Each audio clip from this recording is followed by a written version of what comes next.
Check me out, folks. How we doing? GM Private Gold 886, Gmeow.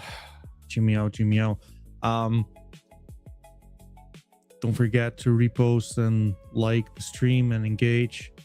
Help me help you guys having a good time actually getting through this shit with NFTs. But I'm actually pretty fucking excited today. We got Candylabs. They should be joining us in what, like 10 minutes from now, 15 minutes. They are the infrastructure behind Retardio, Trencher, Newbies. I mean, like those collections made like a big chunk of noise, and I'm kind of interested to learn more. Right? Essentially, what they do is NFTs. True, very important. How are NFTs doing?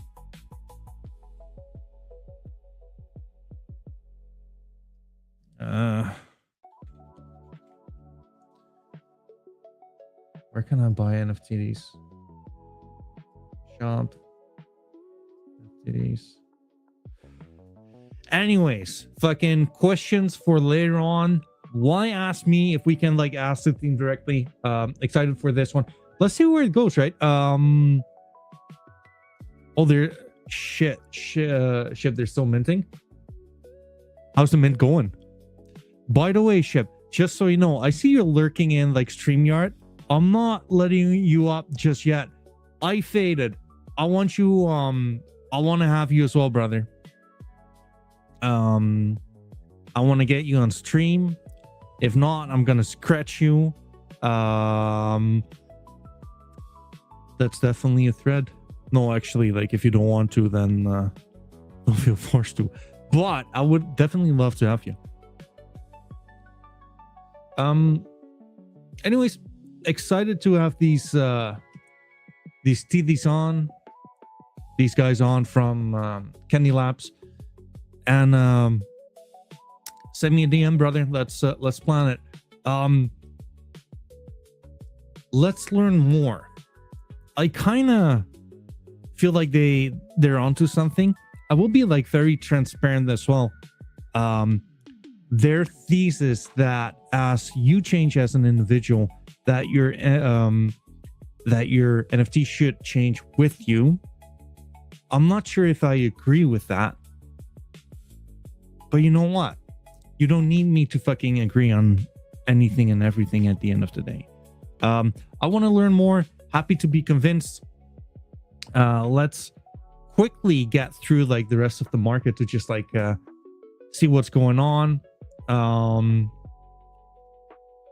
Let's learn, cats. Yeah, educational kitty meow. What can I say on NFTs? So far, like new mints are kind of the meta, right? Let's have a look at their friends at Orbis. Let's learn about cities. Oh yeah, brother. Let's do that. And also, let's make sure to actually retweet, engage with the stream. Help me, help you. Be interactive with me. Make my life easier. As mentioned before, my mental health is hanging on a thread these days. Hard times. So we just like gotta push through it.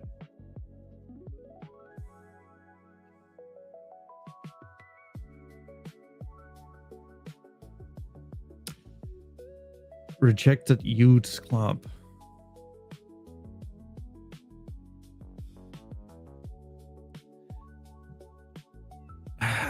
Just hope their FP bounces a lot. True. What the fuck is this? Rejected Youths.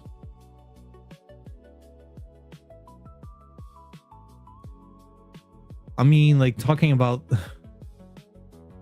what's up with this? Like, I'm not gonna lie. Like, I am not the biggest fan of this. What the fuck?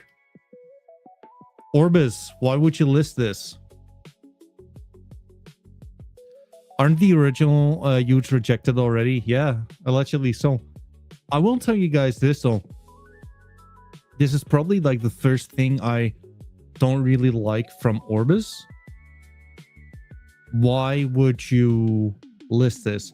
Because I talked to Rico like a little bit ago, and he was very, very, very keen on listing good projects, which I can only applaud. So why list this? Yeah, just give us floor price charts. True. I asked them. Allegedly, it's very hard, but like, it is what it is. I kind of do feel though that if you really want to help the space, right, like you gotta reward like cool shit. But then again, you know what? Like I'm just gonna say it like it is, right, folks? Fucking Retardio was probably also like after my lady, right? I'll be in touch, cat. Got around. I'll be back in about an hour.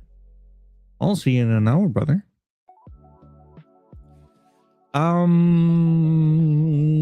So yeah, not sure what to say there. Not the biggest fan. Can we have a look at their holders? Oh, Wall of 1, 15%. Let's say that's a treasury. Then 8, full 5%, 5%, 4.5, 4, 3, 2.5. Not sure if me likey, to be honest with you. Yeah, so maybe I'm maybe my point of view is like a little boomerish, but like equally, right? Like I think it's fair to just want to reward fresh art, if anything. Also, let me know if you'd have like any questions for like the Candylabs team.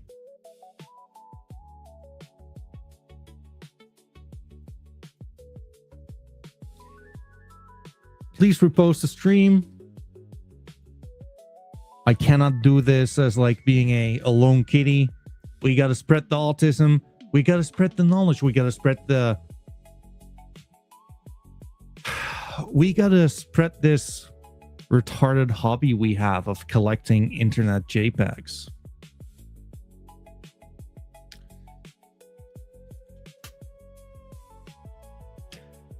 But honestly, like, guys, I will tell you guys one thing, which I am a little bit, I would not say concerned about, but like, it's just, I'm not entirely sure how to interpret this. I don't think blue chips are doing well. WebKits on top. Shout out to WebKits. I mean, like, one day it could have been you. Like, there was actually someone giving me shit for not mentioning one WebKits. I'm like, the fuck? I'm here to just see those beautiful eyes. So those beautiful eyes are here to just see you, brother.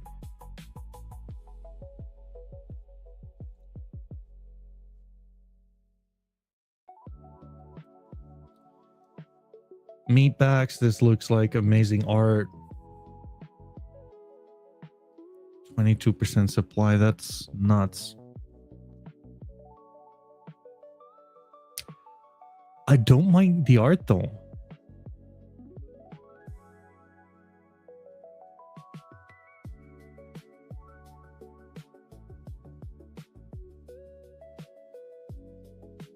NBA is passionate. There you go. Fair.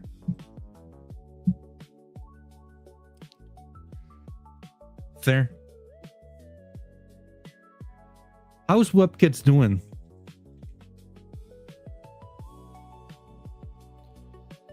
Oh.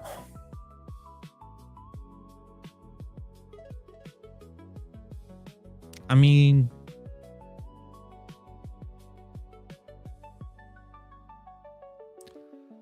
Looks like it might be the start of something. Right? Looks it might be well, who knows? Who knows? I'm not too much like into or like acquainted with WebKits. And also, well, right now, to be all things considered, all things considered, what?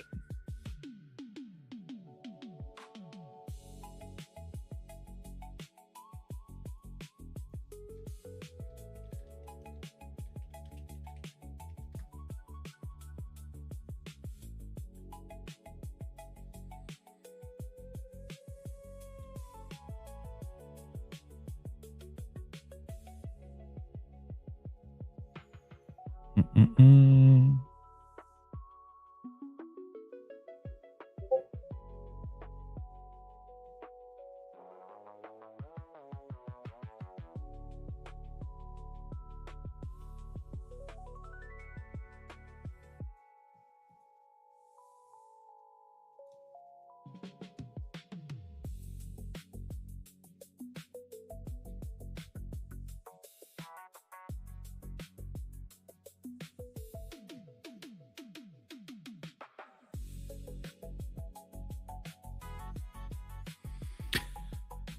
The foundation of Candylabs, baby. Well, there you go.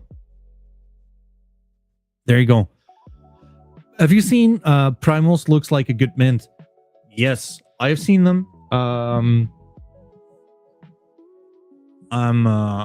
trying to get I faded to just fucking show his face on stream for once. How about that? I think Primals might be like a good one.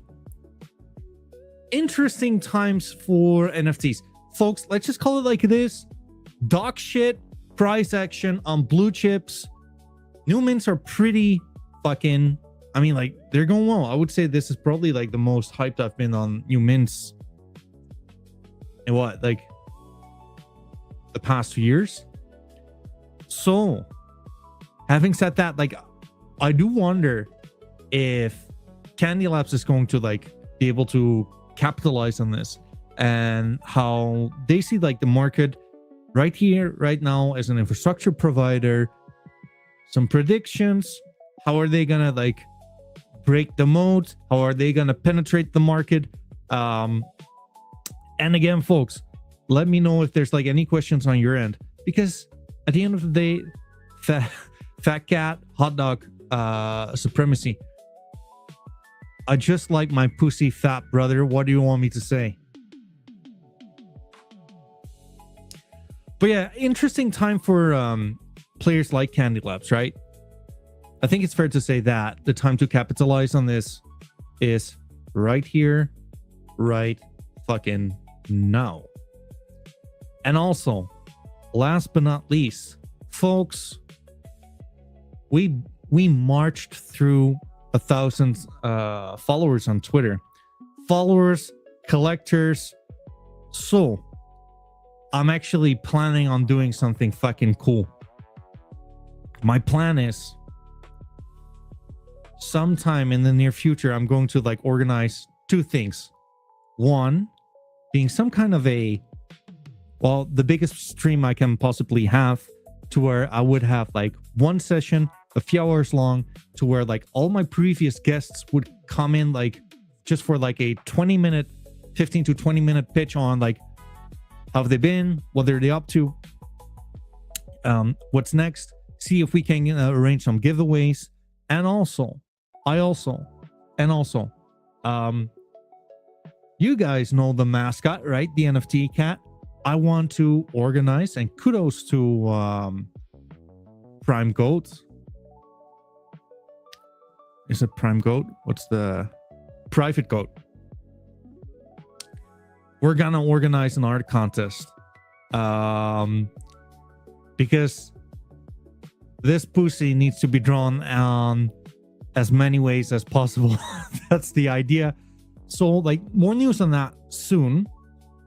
Let's I see like Doj or Toji or whatever it's pronounced that. I'm apologizing for absolutely butchering the name. also got in. Let's folks, let's start in 3 minutes, just so we keep track of the schedule and like people will not feel left out. Do not forget to share this stream, like it, engage. Whatever makes you happy makes me happy as well. But just fucking share it, otherwise I will cry myself to sleep. Actually, I'm not kidding. This goat art needs to be drawn to R2. It was drawn.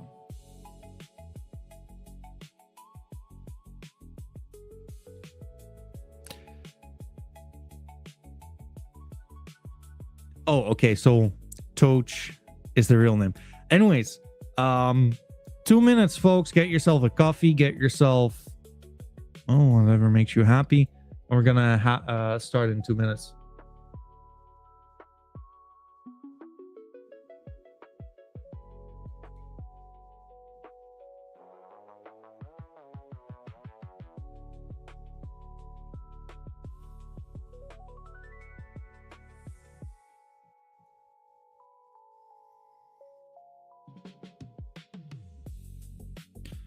Meow meow, brother Cusco. All right, fuck it. Let's start. Without any further ado.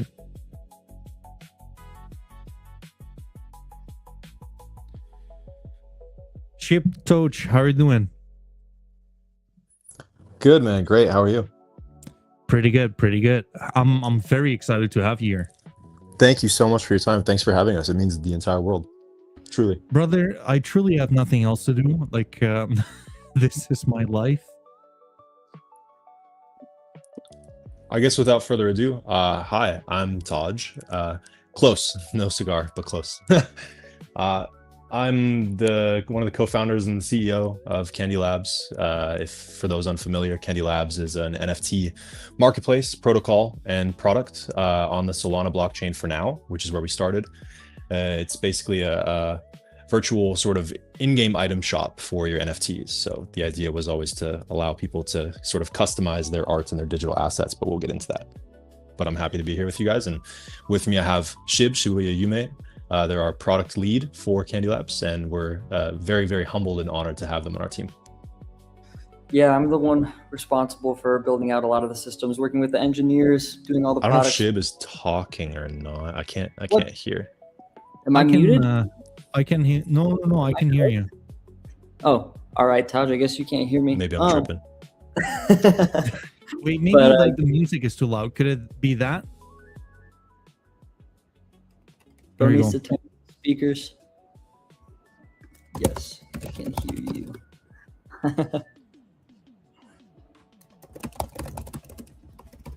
Join the space from your account maybe, and then have it play on your phone or in like a headphone or some shit. Take a lap. Take a lap.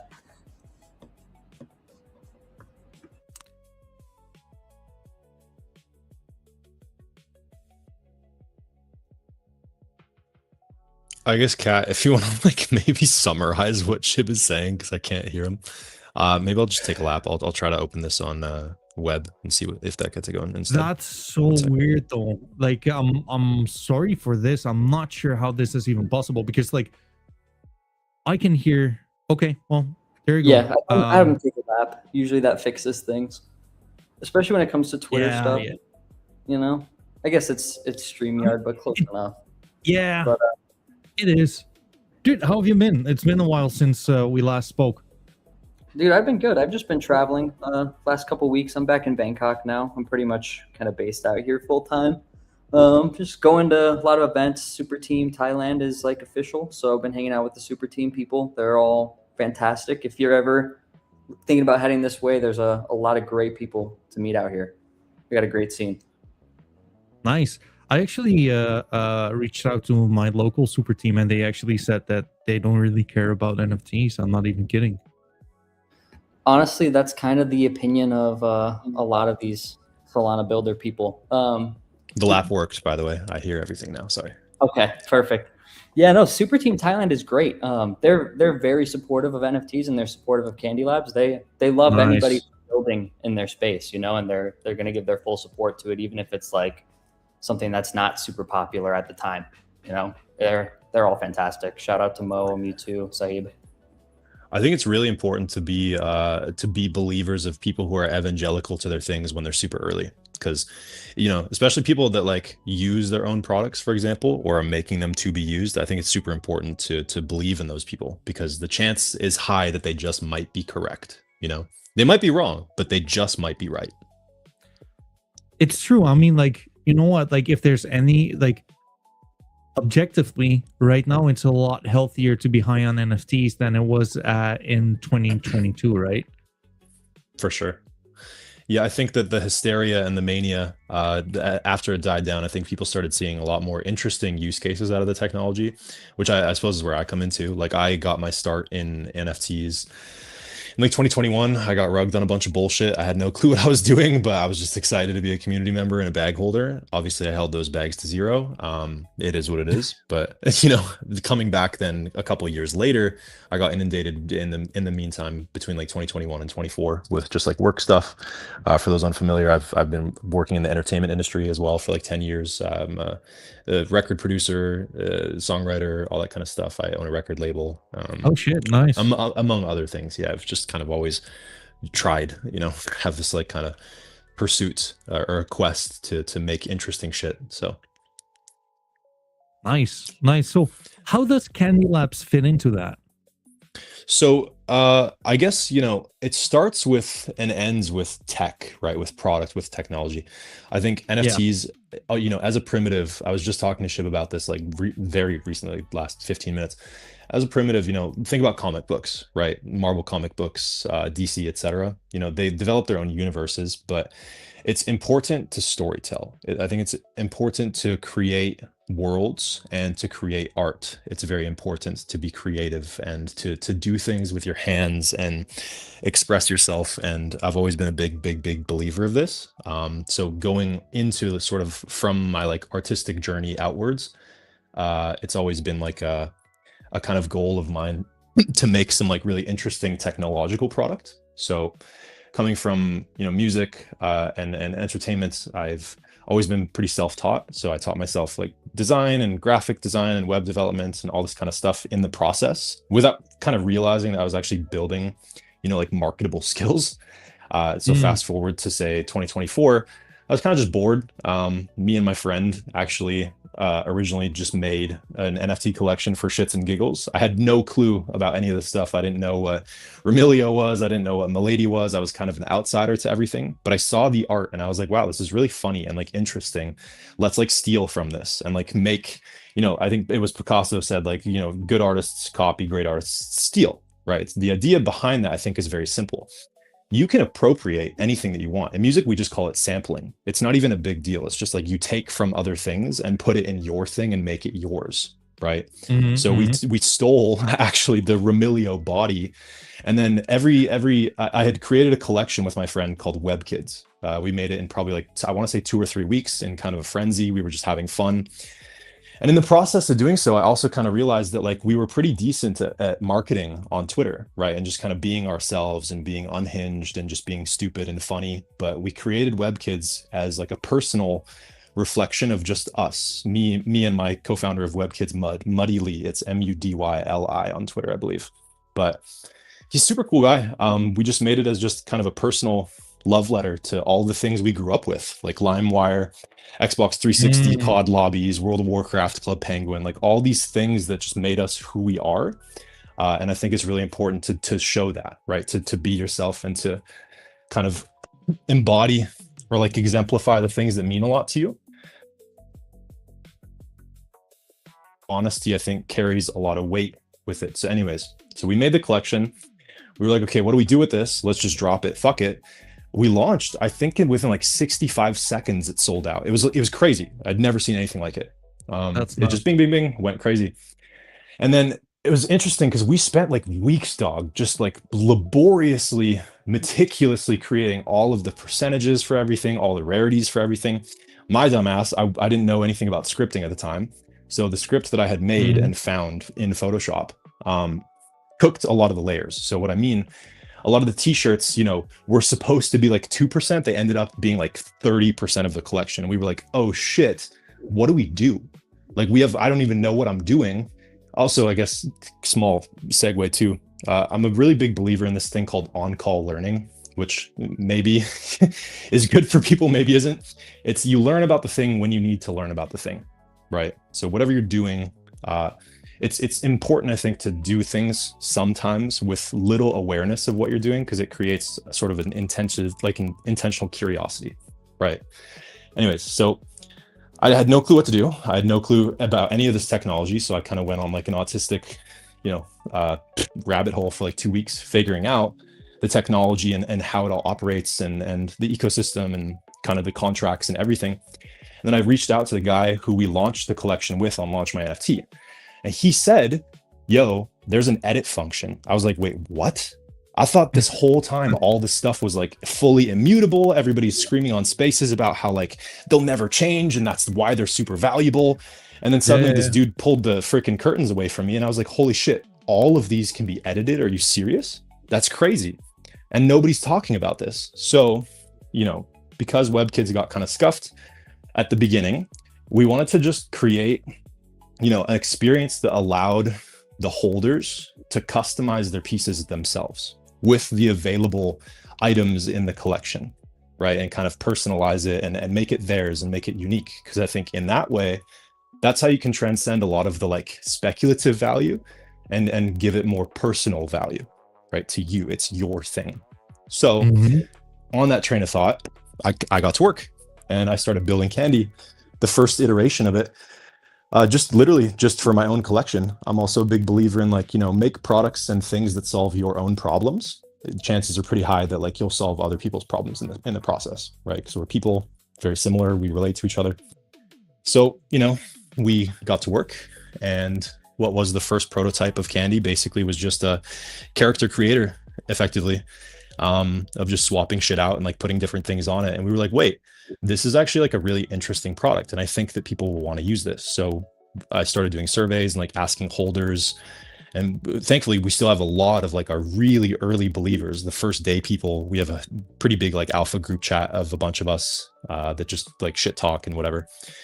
Super cool. And like a lot of memes came out of it and a lot of like really interesting cultural things came out of WebKids. And so I'll forever be indebted and like very grateful for the experience of being able to create this and mess up and like make mistakes along the way. And have, I have immense gratitude for the community that we have with bearing with us through it all and being very patient and understanding, but also just like having good ideas themselves, telling us the things that they would want it to have. Right? They wanted it to be able to isolate layers. They wanted to be able to have sets. They wanted to be able to customize pieces and interchange rarities and all these things to like, craft new rarities out of their thing. So maybe what started as a common could actually end up being a legendary, like at the very end, once you collect all the pieces. So then we all, as a team, took a trip to New York. I think I want to say early 2025. And we started thinking about like, okay, how do we present this, right? Like, how can we make this an interesting enough thing?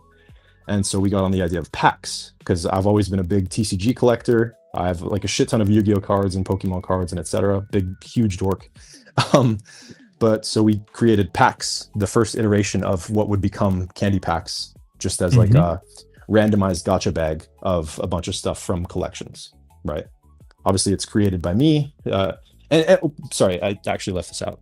For anybody who doesn't know, every single layer in WebKids was hand painted. Everything, like painted by hand. Right. We wanted it to be art for art's sake, not really like. Obviously, the lazy way is fine. To each their own. People can copy paste like PNGs of shirts and whatever. We just wanted it to be personal. We wanted it to be like emblematic of who we are as artists. So we're pretty determined to just like make everything by hand. But gotcha. I mean, like just scrolling through, like it's a lot of lore. there's a lot of lore on WebKids, right? Dude. There's been a lot. People made like entire sticker packs and etc. So we originally made a Discord for WebKids that had, I want to call them trait cults. Like they were token gated voice chats and text chats specific to the traits that you had. So we had like, Devil Cult, Angel Halo Cult. There was like Gas Mask Cult and all these kinds of things. Ghost Cult. We wanted to just make a unique kind of experience for holders to make it. And this was before Candy like ever became a thing. To make it so that like people had siloed chats and could be, in their own right special for what they had and associate themselves with the people that have those specific items as well. But then on that train of thought, I was like, holy shit, I think we hit on something really interesting and important with token gated communities, right? Specifically allowing access to people that have or don't have particular items. And so Shib, then later on, gave the idea of like, okay, well, why don't we, allow, a handful of things like, private group chats and bidding and auction systems for specific items, right? So we had to figure out and kind of reverse engineer how that even operates. Like on an NFT contract, there's quite a few limitations, right? The technology is quite limited in certain ways, but our engineering team is fucking cracked, so they figured it out. And lo and behold, the first iteration of Candy and the beta was born, and from there, it's kind of the rest has kind of been history. But I've been ranting on this point for a while, so. Okay, so just like to like take a step back, right? Your whole point at the end of the day is that you can change your NFTs, and basically it's somewhat counterculture against like a Bored Ape Yacht Club. Oh shit! I can't hear again. I'm so sorry. What the heck is going on here? Shit, can you hear me? I can hear you. Taj, can you hear me? Yeah, I can hear you, but I can't hear Kat. So I hear the music and I hear you, but I don't hear Kat. Yeah, that's crazy. Take a lap. I'll take a lap. Jeez. That's so weird, man. It's all right. Shit happens, Yeah, that's true. I mean, like I can pretty much continue with you though. For anyone who has like no experience with like any of like the Candylabs collections, where like they're not your collections, right? Like you just collab with them. Correct. The whole point is that your NFT will change with you, with your preferences over time. Is that correct? Yeah, so we're a tech company, right? We don't have, Candylabs does not have a collection, even though many of the people on the team are founders of their own collections, like Taj with Web Kids, and we've got Visitor with Retardio, right? But yeah, the idea is that, when NFTs came out a couple years ago and really started to blow up, I always thought it was kind of weird that your on-chain identity would be the same forever, because nobody's identity is really the same forever, right? You grow, your circumstances change, your tastes change, your interests change. And I feel like your avatar on-chain should be able to reflect that as well. Like if I'm just getting into NFTs, I don't have a lot of money, I really like this collection, I can't afford to go buy the Grail, whatever, I go buy this floor NFT, and I've been wearing this for a year, 2 years, and it's become my identity, right? But now I've been here for a while, I've made a little bit of money in the space, I want to get this Grail, but if I just go buy this new NFT, right, I lose that picture I've worn for the last 2 years. It's a full swapping of the identity. My mutuals might not recognize me, but maybe if I buy the one trait that I like and I throw that on, my picture is basically still the same. My identity's changed a little bit to reflect how my circumstances have changed. But now I've got the thing that I wanted to begin with without having to lose the entire identity,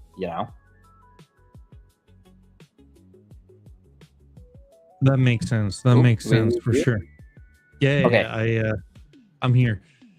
That makes sense. I mean, like it's basically very different from like the point of collecting Pokemon cards in that sense, right? It's more of like the profile identification, which might wear like a blue shirt one day and a red shirt the other day. Exactly. Yeah. You're not ever the same from day to day, especially year over year. And like the dirty little secret about NFTs is that every collection is mutable. Every single one, other than CryptoPunks. Like even Bored Ape, the Yuga could go in if they wanted to, and they could update the metadata. Every single collection. I guess like ordinals is different in that sense. Yeah, ordinals are different. And I think on Solana, SMB Gen 2 is the only collection that's actually set to immutable. So that, and then the CryptoPunks are literally the only ones. And the CryptoPunks are unique because they're not like the same type of smart contract as everything else, right? It's kind of similar to like an ordinal inscription style. True. Okay, so by the way, Toach, you there? I think he's taking another lap. Okay, it is what it is. Tell me about like the collaborations you guys have had so far. Yeah, so obviously WebKids being the first, coming from Taj, and then Visitor met up with Taj. I think this was actually DevCon Bangkok. We all three had met there for the first time, and him and Taj sat down, and Taj told him about the idea. He thought it was cool for Retardio. I sat and talked with Visitor about it. We thought it would be great for Retardio, and so we kind of started working on it from there, November 24th. And then we did a Retardio rave in January in Tokyo, and Candylabs was part of that as well. We had a friend of ours ran an art NFT gallery in Tokyo called Knox, and they had this office space, and on top of the office space was like a 10-story apartment building, and the apartment building was going to get demolished. Everything was taken out, and so for that last month in January, we were able to, every single room we gave to an artist, and they could do whatever the fuck they wanted with it, whether they were like a digital artist, like an NFT kind of person, whether they were like drifters, car people, or like graffiti people. They all came in and they designed these rooms, right, however they wanted. Retardio had one, Candylabs being an organizer of the event. And that's really really furthered the Retardio and Candylabs partnership, right? So those were the first two. And really up until launch, I mean, those were the first two collections that started together. Taj, can you hear? You're back now? Yeah, I'm back now. I can hear you guys. I'm going to just try to leave my phone where it is and not do anything and see if it fucks up. I might just have to restart my phone. But I guess to quickly cap off, like Shib was saying, it's really simply put, we just wanted to develop a closet, dude. Because like, you know, we can't just go out there and change our race, right? So like you said, if you're wearing a Milady, for example, that's one color and then you swap to another color, your audience might not know who you are. You might feel disembodied. You might feel disenfranchised, etc. So, you know, you have a closet. I have a closet. Shib has a closet. We all have a bunch of different clothes in our closet. Each day we wear different clothes to reflect how we feel that day, right? So the idea was to give people the power to have that same thing, but on chain. I think it makes sense for sure. I will tell you guys this though, because like I'm very much like collector focused, right? Like from the point of view as in like collecting Pokemon cards, collecting baseball cards, collecting sports memorabilia. Where like what's the fine line between just like expressing how you're feeling at a certain day or just like having collecting as a hobby? Like where do you guys see, like where's the silver lining there? I think it's pretty subjective. I think it's based, you know, just who you are as a person. If you want to monetize it and you want to financialize it, that's totally your call. If you want to just be a collector, you can do that. And then with the hopes of one day harvesting your collection, obviously, I think that's a pretty big proponent of most collectors, that like one day I'll swing big from this and sell my whole binder and everything is going to go kaboom, right? Sure. But we, Shib had a, if you don't want to customize, you don't have to customize. Just because the collection that you have is working with Candylabs doesn't mean you have to go start building now. But I think as a collector, it makes an even stronger case for it, because okay, if I love a collection and I want to get one of every single trait, well, now you can go and do that. You can just buy those traits and you can fill up your trait collection. You can still have your main one grail PFP that you love forever and you don't want to change. And then you can go buy piece by piece every single trait, either through secondary or through packs, right? We even have in the profile page, you can actually see how many of the unique traits in a collection that you've collected. So we're really focusing on that collector side piece as well right now. Yeah, and we're big gamers too. So like coming from, Shib coming from CS:GO, me coming from World of Warcraft, they both have two very similar kind of functions in them in the sense of they have a Nice. compendium, right? They have an inventory of things. You can see a journal of all the shit you've collected, of the things you're missing, how to get them, etc. So we wanted to reflect those experiences back and just make it easy and simple and seamless for people to collect. But like Shib was saying, if you don't want to customize, you don't have to. Like, it's totally your call. And so we've workshopped a handful of things, including giving importance to that provenance in the sense of like, if you choose to keep it an OG, that should be flagged, that should be badged and say like, this is an OG, like this person has not customized their NFT. We've even considered showing past lives, quote unquote. So seeing the iterations that an NFT has gone from and what it's become, I think is a very cool sort of data visualization of seeing the journey that people go through. Absolutely. That kind of stuff I always thought was really, really funky to play around with. I think so too. Shall we maybe go through your website and basically, because like we've been talking a lot, but like why not show the audience like what you guys are cooking? Yeah, hell yeah, that sounds awesome.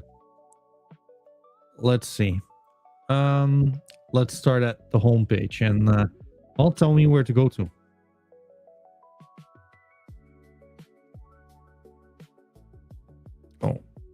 Things that we offer kind of upfront. So recently we did an NFTs drop. Coach, you just like dropped down for whatever reason. Can you maybe like repeat yourself?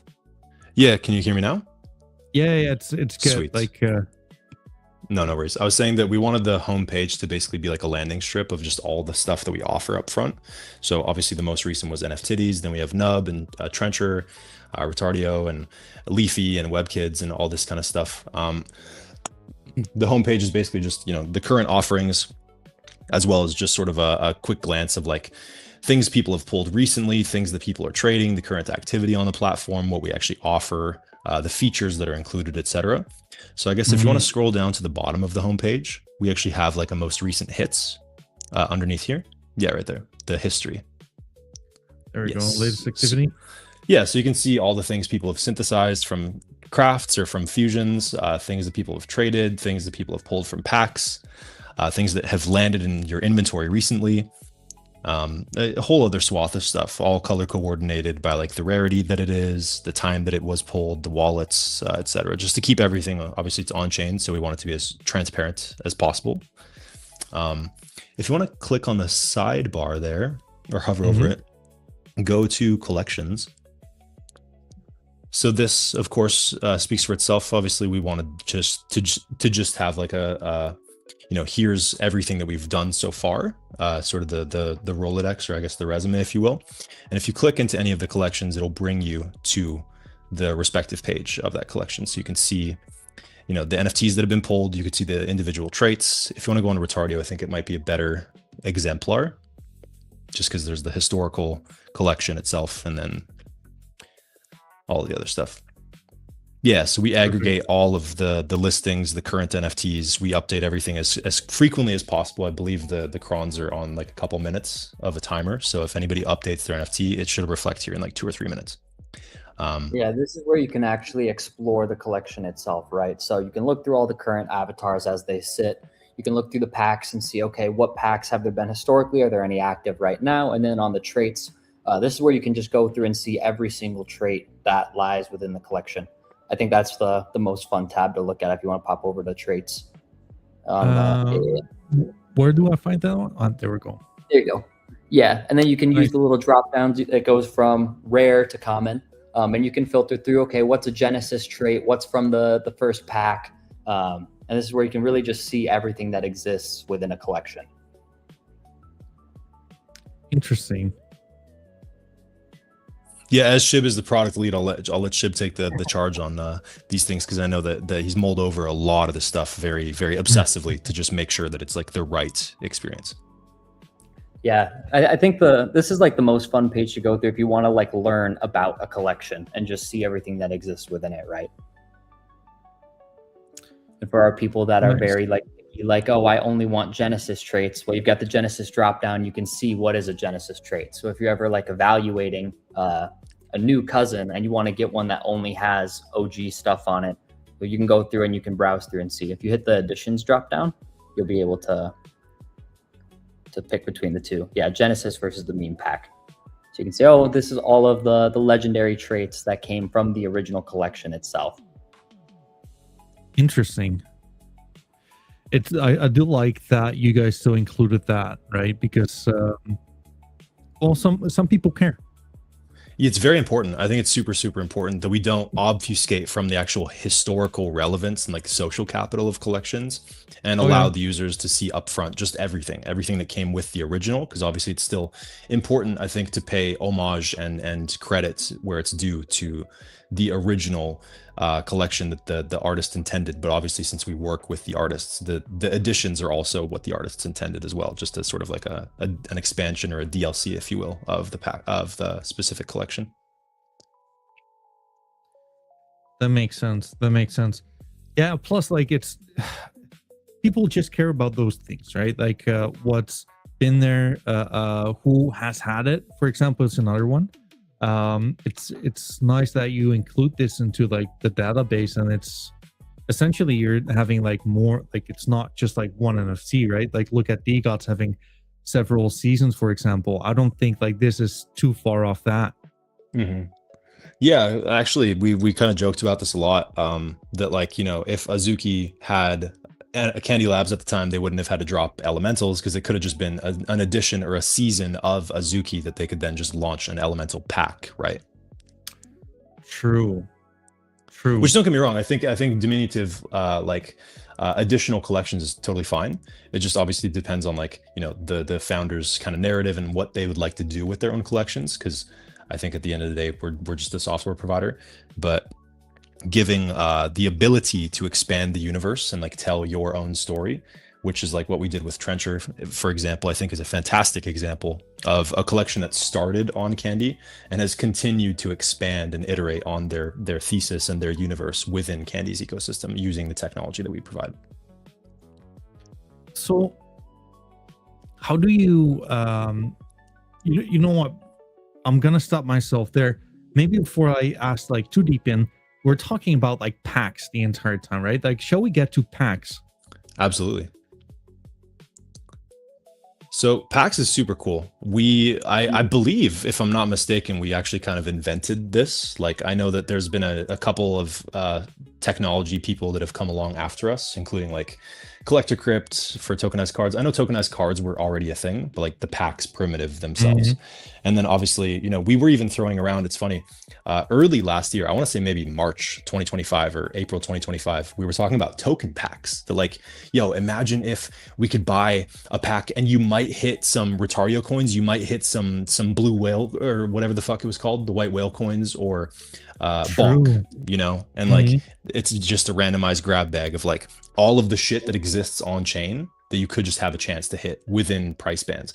Interestingly enough, obviously, if for those familiar, Moonshot actually came along and did exactly that. They created token packs, so hats off to their team. But the packs themselves were created from Candy to be just the randomized grab bag per edition per season, excuse me, of that given collection's installment. So Retardio's meme packs, respectively, Trencher's original, and then the Shibuya Street pack, respectively, and of course the WebKids web pack.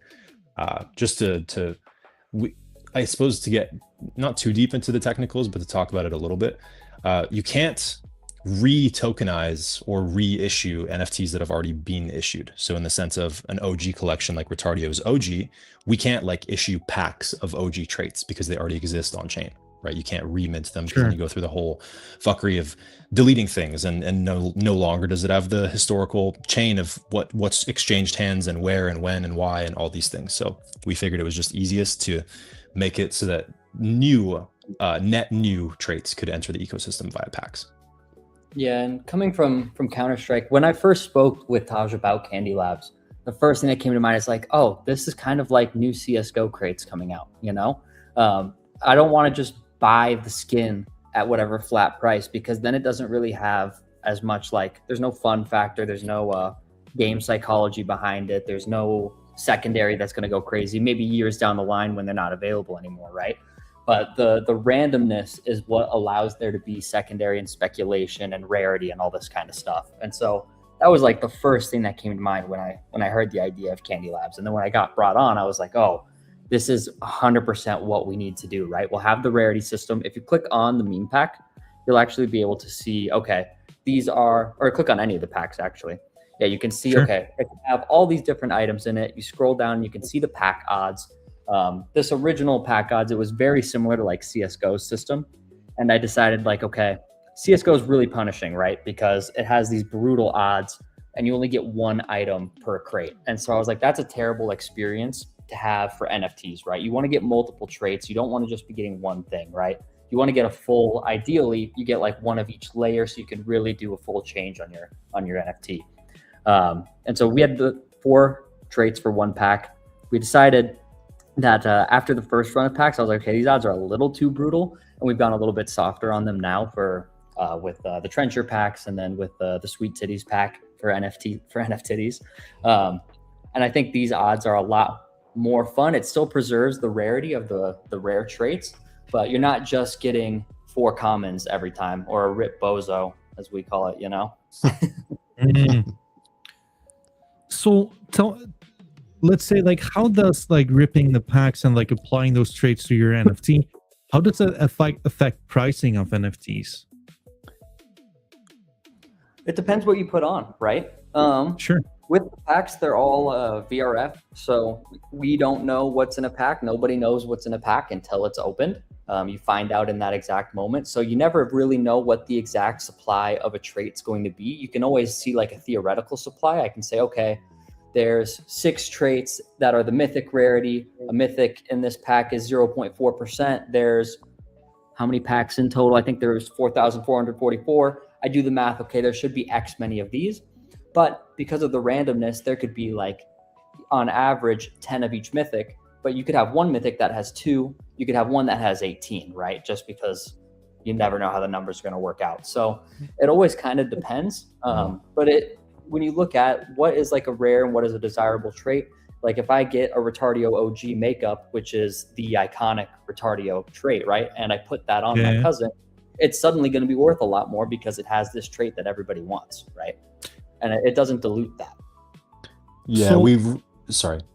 No, please go ahead. We really wanted to consider all of the mathematical odds, all of the variables, and also things like supply shock, right, and demand, and demand curves, and all of these things that obviously go into NFTs. Because like one day even said in the chat, shout out one day, you know, it's all about value. It's all about value accrual.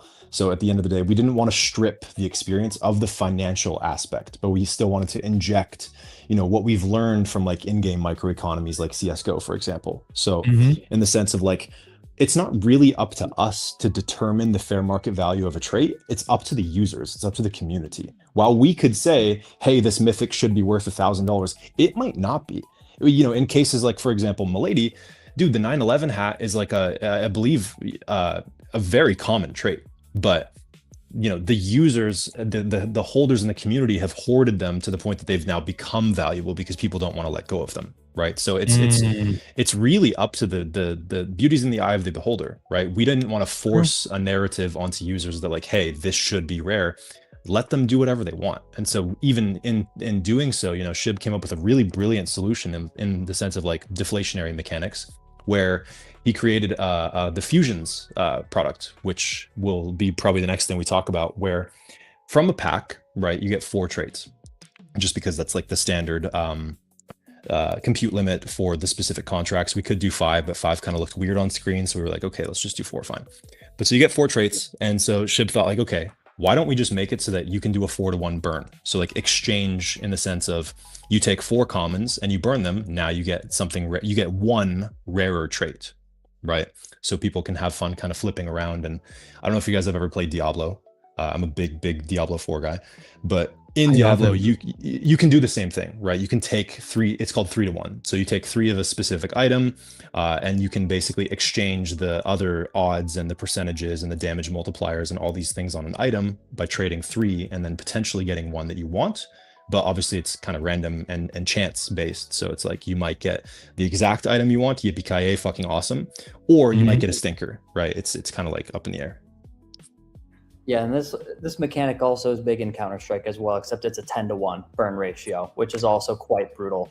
A lot of my product design comes from my decade plus of Counter-Strike experience and learning what do they do well and what do they do poorly, or at least what makes it not fun. Because like doing a trade up with like if you're doing a high level one, like sometimes it's like $3,000 that you're spending on skins to burn to have a 50-50 chance of getting a $5,000 skin or like a $10 skin.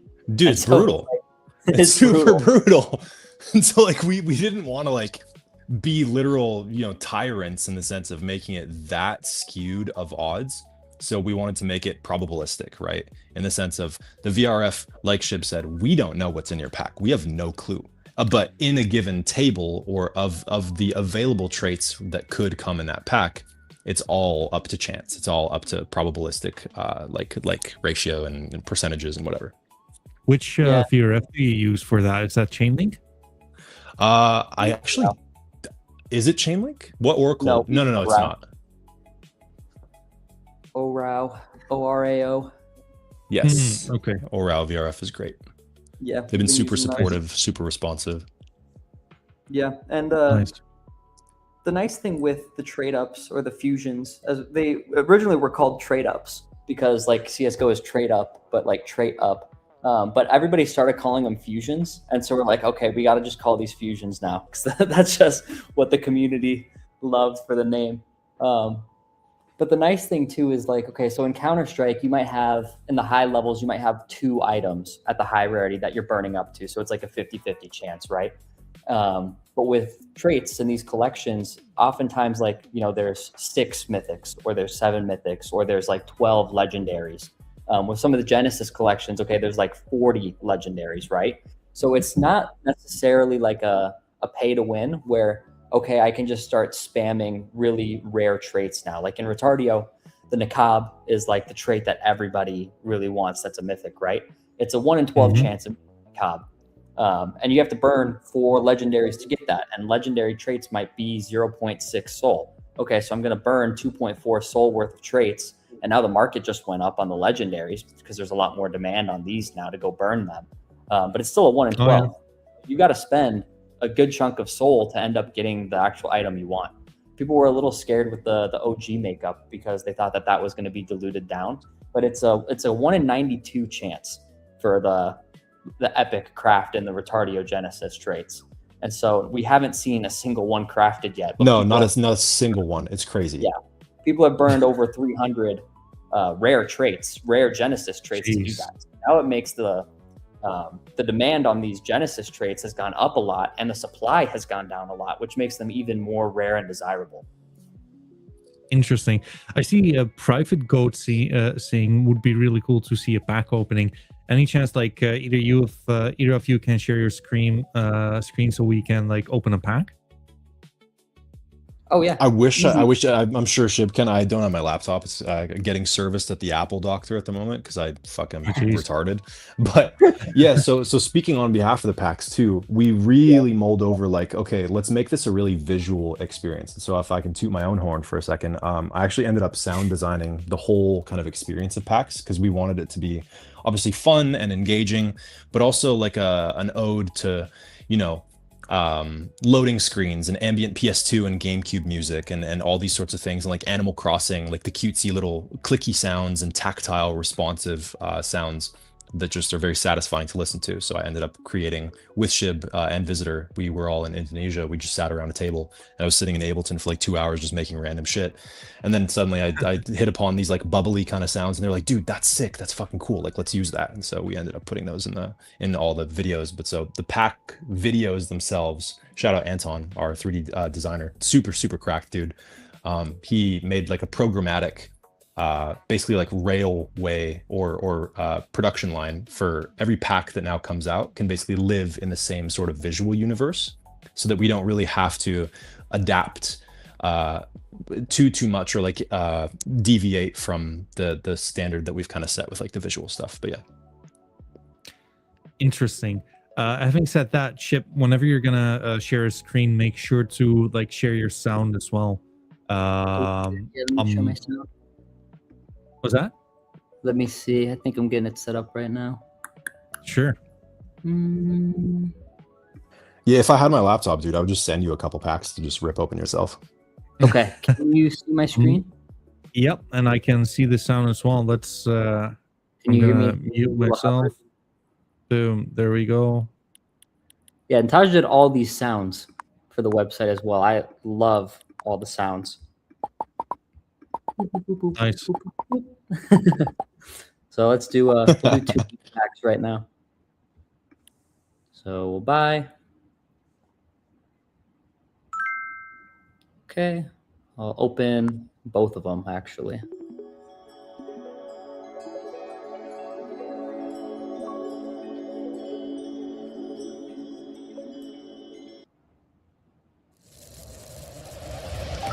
That's nice.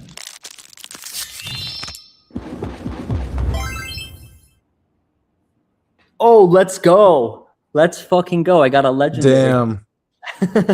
Damn, the Joy Nice. Cat. That's sick, dude. Yeah, good shit. Okay, Congrats. that's actually a banger. And that's the pack experience, you know? That is a banger. Damn, that's So- crazy. It Yeah. does basically like open like 2 at the same time. Yep. Yep. Yeah, open I for- think you can open up to 5, or is it 8? Yeah, we could do 5. Any more than that, and you're like really stressing Solana compute limits. Yeah, just contract allowance and all these kinds of things. Like we have to still play Gotcha. nicey nice with the actual like limits that exist on the blockchain. That Yeah. makes sense. That makes As sense. much as we ourselves would love to be able to just like fucking rip open 100 at once, unfortunately we're like not. Solana police said like, hey, you're not allowed to do that. So But you know what? Like, I don't know. Like, there's also something to be said that you want to like take your time for like things like these and just like open one at the same time, right? yeah, Yeah. and make it really satisfying, right? So the idea behind the audio too was like we didn't want it to be this like crazy, chaotic, noisy thing. We wanted it to be like serene and peaceful and kind of like background music that you could literally just sit there with the sound on loop and it just continues infinitely looping forever. I mean, like it sounds very satisfying. If anything, I like Thank it you, dude. for sure. Thank you. Yeah, my autism likes the sounds a lot. I'll just go and I'll like click on things or go back and forth on the hovers just to Mm. play around. Especially with like the Trencher PFP, kind of sounds very Wii U-ish. Yeah, exactly. I'm glad that you noticed that was exactly the inspiration actually was the Wii U sounds specifically. Nice. I like it. I like so like let me like push back a little and like let me be like I will give you guys like a little bit of shit. I like your technology a lot. Right? I think you hit home run with like quite a few collections, collaborations. Why do you have like such a low community? Because like I can only imagine that like people are highly interested in applying this technology to their own NFT collection. Dude, here's the thing. Do you want me to be super honest, Shib? Can I be super honest? Yeah, I Cool, want man. to crash out it. Cool. Because- People are, dude, collection owners are scared as fuck. They're super scared. Why? Because they've told their whole communities for years that the reason these things are valuable is because they can't be changed. They're lying to you. So like we've found a lot of attrition. We found a lot of, and not to like call anybody out by name. It is what it is. But we found a lot of like I'm all about the drama. I mean, dude, we've talked to everybody, like everyone that you could possibly think of, a collection that comes to your mind. I guarantee you we've talked to them. And most Have of you the talked time, to medievals? have we what? Sorry? Have you talked to medievals? Not. I think we did briefly. Did we not? I believe so, and it just kind of stalled out. It didn't really go anywhere. Yeah, we were super Hmm. interested and super excited, but like, What's his name? Who's the artist behind it or the dev behind it? Candy Apple. I mean, we would love What? to. That's the thing. Like, we're super open. So to answer the question, I think really objectively, we agree. Like, we don't know why it hasn't been adopted quicker. I think that if we were to pin down one specific answer, it's because a lot of collections don't really want to, not a lot, but the handful that we've talked to, some of them don't really want to like mess with the original collection just because like they don't want to piss off their holders, basically. But what we found is actually the opposite of that. Holders really want to do this. They want to personalize their things. They want to customize it. Imagine you buy a new like leather bag, right? If you have the option to engrave your name inside of it or your spouse's name or whatever, you're probably going to take that option if it's available to you, right? You might as well, like it's there anyways, so you might as well just do it. But if the option isn't available, you might not even think about it or give it a second like thought, right? But then if the option is presented as like, hey, by the way, would you want to do this? The lo and behold, the overwhelming response of the community, right? The holders, the people who pay for these products is a resounding yes. But then the people who own these IPs are typically quite hesitant to, specifically because they don't want to shake up their holder base. They don't want to divide people, and et cetera, et cetera. Yeah, and to add, even though we only got 7 collections that we're working with right now, we have several hundred daily active users, and more than half of them are repeat users.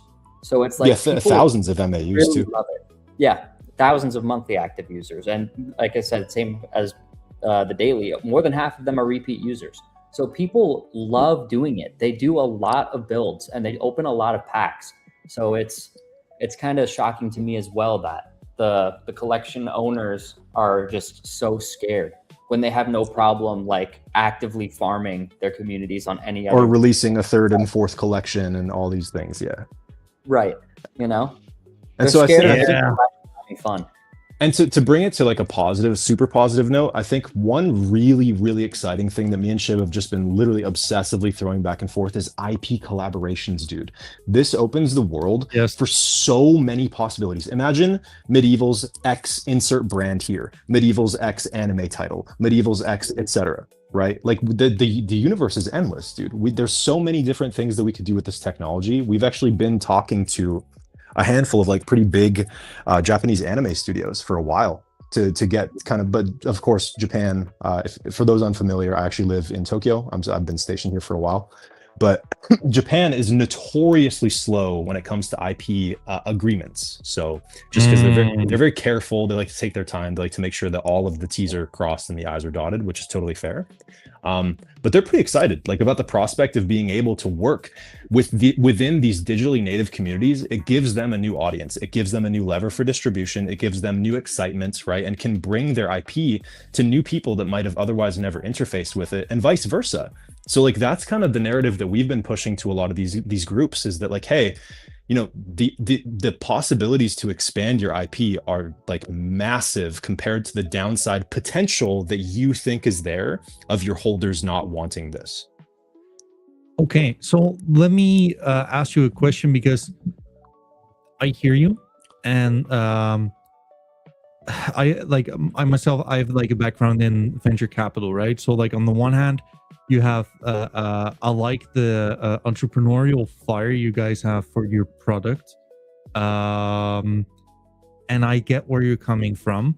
But like, if we're really trying to like understand what the artists and founders are saying, right, to what extent might they be right, or are they just completely wrong on like their scope of information? I think they're right in terms of their understanding of where they're at, right? I don't think they're particularly correct in their understanding of where the market is going to be, or rather where it wants to go. I think that a lot of times, speaking from just my own experience as well, and a swath of other like business dealings and etc., they might be a little bit too far removed from the actual community, right? Because they sit on top of the pile. And so it's like, looking down, it's really hard to hear sometimes what the people at the bottom actually, quote unquote, right, like the pyramid, so to speak, what they actually want. And so sometimes it can be, I imagine, quite frustrating to get in the trenches and ask people these things and survey for these things, because it might sound extractive at first and etc. To you know, present their holders with this opportunity to do XYZ. Their holders might not see it that way, right? So I try to understand and be empathetic in the sense of like where they're coming from. I do think that the approach is a little bit wrong, just because like, you know, speaking purely from like you're saying, PE, or like rather ownership basis, they think that they'll give up control of their IP, but that's not the case here. We're not in the business of trying to operate and control their IP. We're just providing them a software solution to expand it. They still control all the rights, all of the interactions, all of the transactions, and all of these things. We just have an automated system that allows it to be easy enough for a user to click buy and accept and equip, and thus it just goes through a contract. If they don't want to, like Shib said, they don't have to, but I think that's kind of where I'm coming from for that. And to kind of add on top of it, a lot of these collections, like they're they're major businesses. A lot of these the major NFTs, the blue chips, they raised tens or even hundreds of millions of dollars across these mints and these products that they've done. And they're at this corporation scale where one, they can't move quickly, and two, they're very scared to take risks because they have a nest egg to protect, versus before they could take more of a risk in order to try and build up, right? And so it's a huge risk for them to do a big change like this. They don't know exactly how it's going to go. And so what you see is they just hop on whatever the trend is that's been proven over the last couple months, right? To produce revenue. Yeah, exactly. Which makes perfect sense, to be honest. Like, that's completely fair. And I think the risk aversion is completely understandable, in the sense of, like, once you do have that nest egg, obviously you want to protect it, right? Obviously you don't want there to be anything that makes the kingdom crumble. But I mean, a lot of these brands have also started to segue into physical products, which is very cool. But there's also a reason to digitize and tokenize those physical products in the first place. Look at Fidgetals, dude. Like, there's a handful of people, I think, in the space that are really trying to push for interesting things to expand the product basis for these IPs and allow them to raise even more capital. But it's kind of up to the team to allow themselves to sort of be less risk off and take a chance, so to speak. Yeah, and I think what we kind of see is it's like the classic story of these new people come on the scene, they take these big, bold moves that are risky, they make a ton of money. Now that they have a ton of money, they start taking less risk because they're scared to lose it all at once, and they just end up slowly bleeding out over time rather than something big and sudden, I mean, like, I think like a lot of these projects are like pretty fucked to begin with anyways, right? Because like equally as they like either like raised a bunch or they made like a shitload of cash with royalties, I think like a lot also is paired to like overspending and like drying out of like their treasury. Yeah, absolutely. But I think, to echo what one just said in the chat one day, this is something we say a lot to other founders and groups and etc., is that this is just a really seamless and like simple way to re-engage and reactivate your entire holder base, right? To bring them back, to bring new people and new entrants into it. If a couple people, churn, I mean, it's natural. It's only a natural extension of doing business and creating products that obviously you're going to have churn, right? But so the point for us has been, okay, how can we create surfaces that allow to retain people, to capture that retention, and also include more people and allow new entrants into the marketplace? For example, if I am a Pudgy holder, let's say, for example, right? To name some names, I want to customize my, let's say I want to be a Pudgy holder. My friend's a Pudgy holder. I would love to be, but I don't have the money to pay for one. With Candy, it gives you the ability to just literally buy a trait, a hat, and now you can be part of the ecosystem, right? You can shit talk with the best of them, and you can be part of the group chats and stuff, simply because now you're actually in the community. You have some sort of stake in the community, but it didn't require you to spend the $13,000 to $20,000+ for a base, right? So the idea is, we always wanted to see people trade their way up into communities, into holdership of an actual base itself or an avatar itself. Gotcha. Without like diluting the collection, right? Correct. Yeah. And keeping it deflationary, in the sense of, like Shib was saying, that,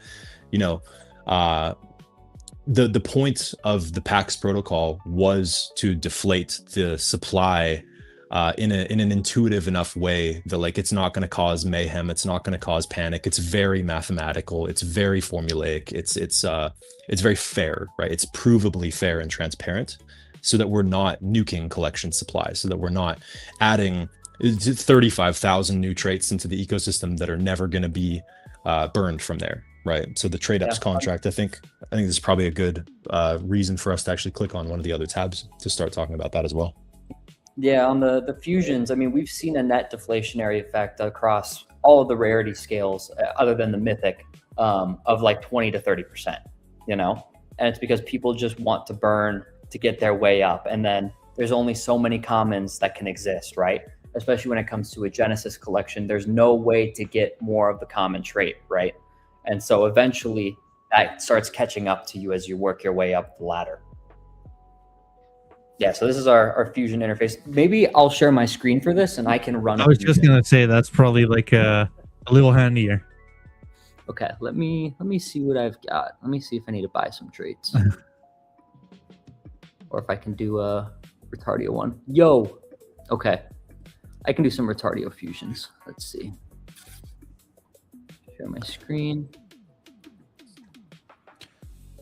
Okay, can you guys see? Yes. Yes. Okay, so let's see. I'll burn some of these. So it's 4 of the same rarity. I'm going through the uncommons right now. Just get rid of all of these, do a nice little mix. So I'm doing 4 uncommons, which means I'll get 1 random rare of the next, which is the next tier up.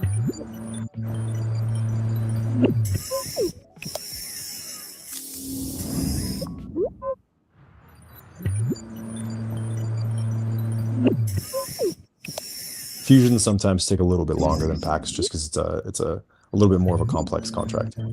Yeah. You might as well enjoy it a little bit, right? Totally agree. Shout out Anton for the 3D loop. Yeah, man, Anton's cracked, and he does a lot of his own sound design for his like clips and everything too. So Yeah, and for those who don't know, he did all of the 3D videos for Retardio. There we go. I got the nonchalant werewolf background. And I'll show another fun little trick here. If you buy 4 of the same trait, you can skip 2 rarity levels. So let's see, I've got Really? 4 Bitcoin jackets. And so these are rare, right? And so rather than getting an epic, I can get a legendary by burning 4 of the same thing. By the way, I think, is this the first time you've ever said this? Yeah, publicly. Yeah, First yeah. time saying this. So People there's have a figured it out, secret. and they've Yeah. played around. Ooh, there we go, folks. Alpha drop right there. Yeah. Yes. So we The Pepe included a Clutch. little Easter egg for people who are inquisitive enough to just be degens like us and be like, cool, I'm just gonna literally rip like 4 of the exact same thing and just fuck it, see what comes out. Then they're greeted with like an additional rarity tier to just allow Yeah. for like better, a little secret kind of Yeah, people developer have tips, figured I it out, suppose. and it's kind of like an if you know, you know kind of deal. So this is the first time we're officially confirming it, you know?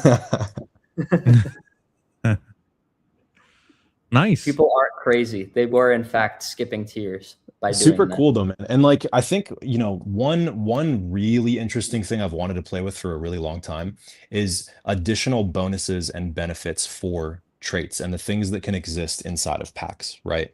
Because imagine let's say POAPs, for example, right? In the sense of maybe you go to a Solana conference and there's a QR code that you scan. You scan the code, you get a free pack of whatever is included for that specific collection or IP, or maybe Jupiter's doing an airdrop, you get a pack and you get the airdrop from that. The point being that like there's a lot of really interesting things we can do with our contract that we've been kind of waiting to wield for the right people, but it's just the market obviously went completely nuclear for a time, basically until now. So there's been little people doing interesting things because I think everybody's just been bag holding, which is completely fine. But there's a lot of stuff we could do. We could include event passes in packs, right? We could include digital redeemables. We could include a QR code or a coupon to get a physical toy shipped to your house, and like all of these different sorts of things, whatever the mind can imagine. It's a custom protocol. We can put whatever we want in the packs. Interesting. So I'm just like thinking out loud, right? Because like there's not a whole lot of competition out there, but I would say that probably Orbis is your closest, GOTM Labs is your closest competition. Would you agree? Yeah, absolutely. And it's kind of frustrating that there's not much competition here, because we're like, damn, we were either just a little bit too early or just a little bit too late. But obviously, since all of this comes in cycles, late is not really a thing. It's still early, just too early, Sure. 6 months, et cetera, from now for time horizon's sake. So we're really curious and excited to see what comes out of this and like who comes along and does interesting stuff, whether it's Solana Monkey Business, whether it's DeGods, whether it's Medievals, or whatever new entrants might come into the market, or even old blue chips that might come. But so for example, we had been talking with a couple of Japanese anime studios that wanted to include, let's say, XYZ anime IP with a pack that includes physical merchandise, right? Included in the pack is the rare opportunity to get like a signed print by, let's say, like Yoshitaka Amano, like the character artist for Final Fantasy, for example. Sick. Sick. I mean, like,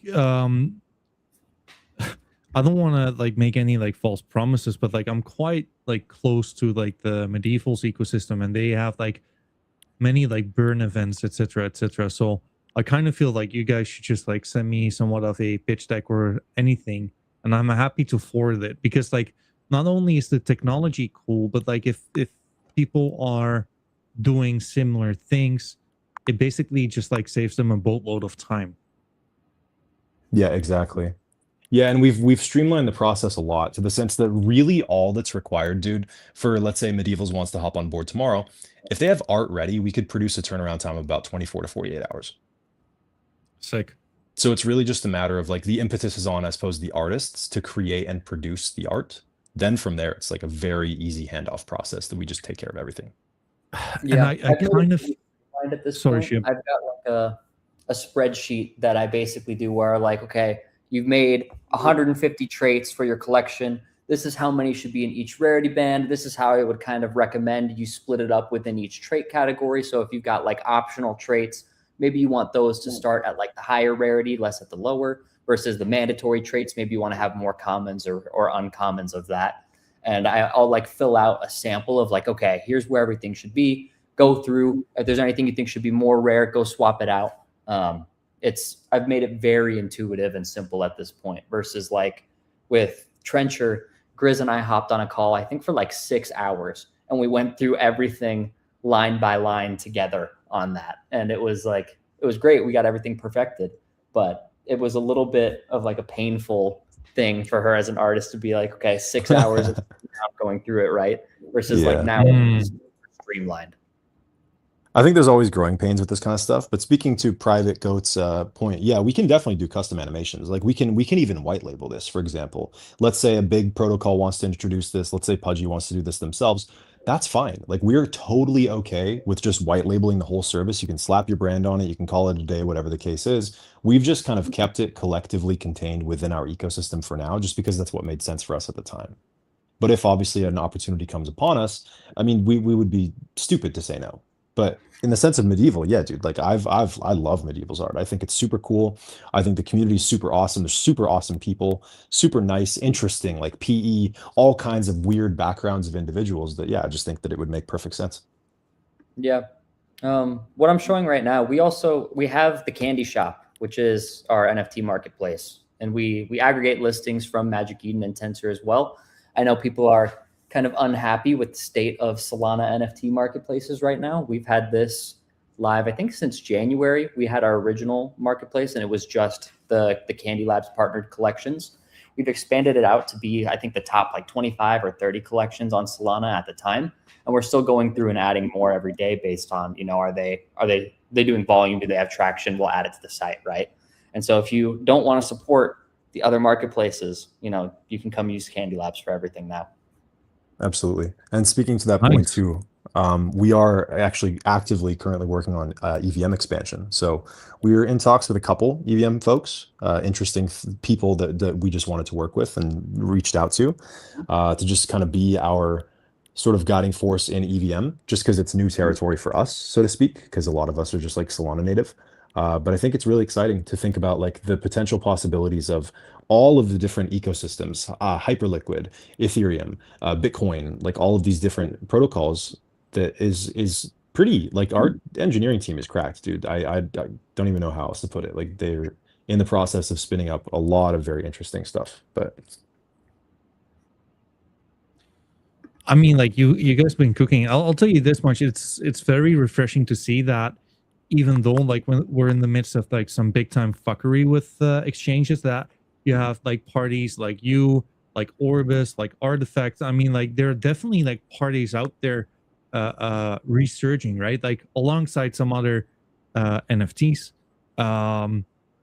This is awesome. It really is.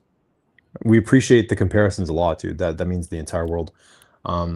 Yeah, there's just a lot of interesting things to be done. There's a lot of cool art to be made and really interesting products that surface out of obviously problems like, for example, WebKids, rarities getting pretty scuffed at the beginning led to what became like a very interesting discovery for us, right? And so I think that I'm all ears for any and all ideas that people have. Like it's really refreshing to hear that, because I think that it takes two, right? It takes a village. We can't do this by ourselves, and obviously we wouldn't want to. So in the sense of like expansion and collections and working with new IPs and et cetera, we're all ears. So even speaking to private goats, is it possible for custom animations? I mean, dude, if a collection wanted to come along and make like fully 8-bit animations, dude, go crazy. Do whatever you want. Like, it is your IP, it's your collection. We are just ultimately the home to allow you to be comfortable expressing yourself in the way that you feel is relevant. I'm just Yeah. like thinking out loud right here. I think like there's also like a way where you can go about it to where the collection and like the holders might actually benefit from it, right? Because if you would make somewhat of a flywheel to where like part of like the profits would actually go to like buying and burning like floors, for example. It's something like collections might like decide upon, right? Nothing is holding them back. 100%. And I think that actually is also a perfect segue to one of the next features that we should talk about too quickly, is the treats ecosystem. Is we developed a flywheel that can incorporate, anything that you could think of on chain, from airdrops of tokens to passes to traits to NFTs to anything. And so we wanted to make it streamlined and easy for holders as well as collections to create incentives and community alignment and all these things via airdrops and via participation, right? Whitelisted, token gated participation. For example, let's say the original, I think these went decently viral at the time, the nub tickets when we were doing the nub launch. I know that community reception of nub, I won't speak too much on that. That's his own thing, whatever. But the tickets were cool because it was just a token gated whitelist, right? Which I don't really think had quite been done in the way that we did it before. But again, we wanted to break some doors down and break some rules and kind of see what was possible. Trencher, I believe, even did the same thing, that it was just a matter of, you hold the thing, now you get access to another thing, right? And so I think that there's much to be said, and also speaking out loud, there's much to be said about other interesting incentives that can be created from the treats ecosystem to actually create that flywheel of like, hey, hold and burn mechanisms, buyback mechanisms, all this kind of interesting stuff. Yeah, with the NF tickets, the idea from that came, I don't know if you were looking at what was this NFT collection? It was not Mibera. It was one of the other Berachain NFTs. Shoot, I'm losing the name of it. But, Steady Teddies. So Steady Teddies whitelist, people were selling wallets that were whitelisted for like $4,000. They were selling the private key to access it, which is like, that's super dodgy. Right? Yes, super dodgy. Like, I'm gonna give you $4,000. You're gonna give me the private key to this wallet, hopefully. And hopefully when I mint the NFT, you're not gonna fucking drain it the second it comes through, right? Yeah. But it was ridiculous. And so I was like, okay, there are these collections that people really want to mint. They've shown they're willing to spend a bunch of money to acquire access into them if they didn't originally qualify. So what if we made a tokenizable mint access pass? And so all the people who fit the collection's original criteria to mint, they can go claim their NF ticket. It's 0.02 SOL to claim. They can have that and they can go redeem it at mint day. They can burn it to get the NFT, or they can go sell it on second your way, right? Which is probably pretty healthy to begin with anyway. Super healthy, super healthy. Because like that way you would like prevent people from just like dumping once they minted. Correct, exactly. And that was what Shib originally kind of we workshopped back and forth, was like, okay, how do we make it so that people don't just immediately giga dump their stack? Yeah, and I think we learned on the nub one, people thought that just having the ticket was that it was a free mint. And so the tickets, the value shot up on these things. I mean, it got to the point where the tickets were over 2 SOL, right? And people were assuming that was the mint. I think we could have clarified a little bit better that it means, I mean, we did say it means you have access to mint. It was all written on the website. but people don't read. People don't read. Yeah, people don't read. So when it came to Trencher, we were very clear that this is just access. Now you are whitelisted. You can go get access to mint at this dedicated stage where you're guaranteed to mint at a cheaper price. But I love the idea of that, because now people can safely acquire whitelist access to something that they didn't have access to, or they found out about it too late. They saw it on the timeline and they got excited, but oh, I wasn't farming a Discord 8 months ago, so I can't mint it, you know? And dude, even aside from whitelist, like let's say some protocol, I'll just use Jupiter as an example because they were the first thing that came to mind. Let's say, you know, Jupiter is doing an airdrop of a token, or they want to, right? So they would send us supply of the token that they want to launch or distribute to people, whatever the case is. We keep it vaulted. We don't have access to those keys. It's literally just a custodial wallet that is like, you know, contracted through the smart contract to distribute those tokens. So we could set up incentives saying like, hey, if you traded X, Y, or let's say Pump.Funds token, if you traded $5,000, $10,000 worth of volume on Pump.Fund, you qualify to claim some of these tokens, right? Based on your activity on chain, which obviously we have indexers and sniffers, so we can see these things. Your wallet, if eligible, you can just claim these things for free. So the incentive and the alignment there was to push the communities. And the idea behind Treats is to push communities to engage in on-chain activities in order to actually actively farm rewards in like a meaningful and beneficial way. Sick. I mean, like, you know what? Like, this is so interesting to me. Like, technology like this is like at the end of the day, what's like is going to push the space forward. I just believe like you need to get the word out there and like need to get like the right kind of partners or clients to just like all conquer the NFT world with. Yeah, distribution is everything, dude. And, you know, unfortunately, crypto doesn't particularly have too many like NFT streamers like yourself that actually have distribution power, that have an audience, that have the ability to talk about these things. It's obviously a lot easier if I was selling a t-shirt on Instagram, right? I can go partner with an influencer that makes 5 TikToks and the video blows up. It's a little harder of a value prop when it comes to something like NFTs, because even just the value, right, is very vague to a lot of people, at least outside of the crypto ecosystem. So the reason why we started working towards partnering and inching towards partnering with Web2 IPs is because that is a very easily understandable value proposition, right? Let's say Naruto comes out with a new game tomorrow. Great. If you purchased a ticket or whatever, you now qualify to mint this Naruto collectible for free. Immediate distribution access to Web2 IP audiences and, you know, immediate entry into the ecosystem that otherwise they might not be familiar with. I mean, like, it's funny because like that way you can still like apply blockchain technology to like non-blockchain things. Correct. Yeah. And so the, you know, a lot of the things we were talking about in those conversations is like, okay, how do we obfuscate the blockchain technology as much as possible while still having it powered by Web3? It doesn't have to appear in a Web3 way, right? Interesting.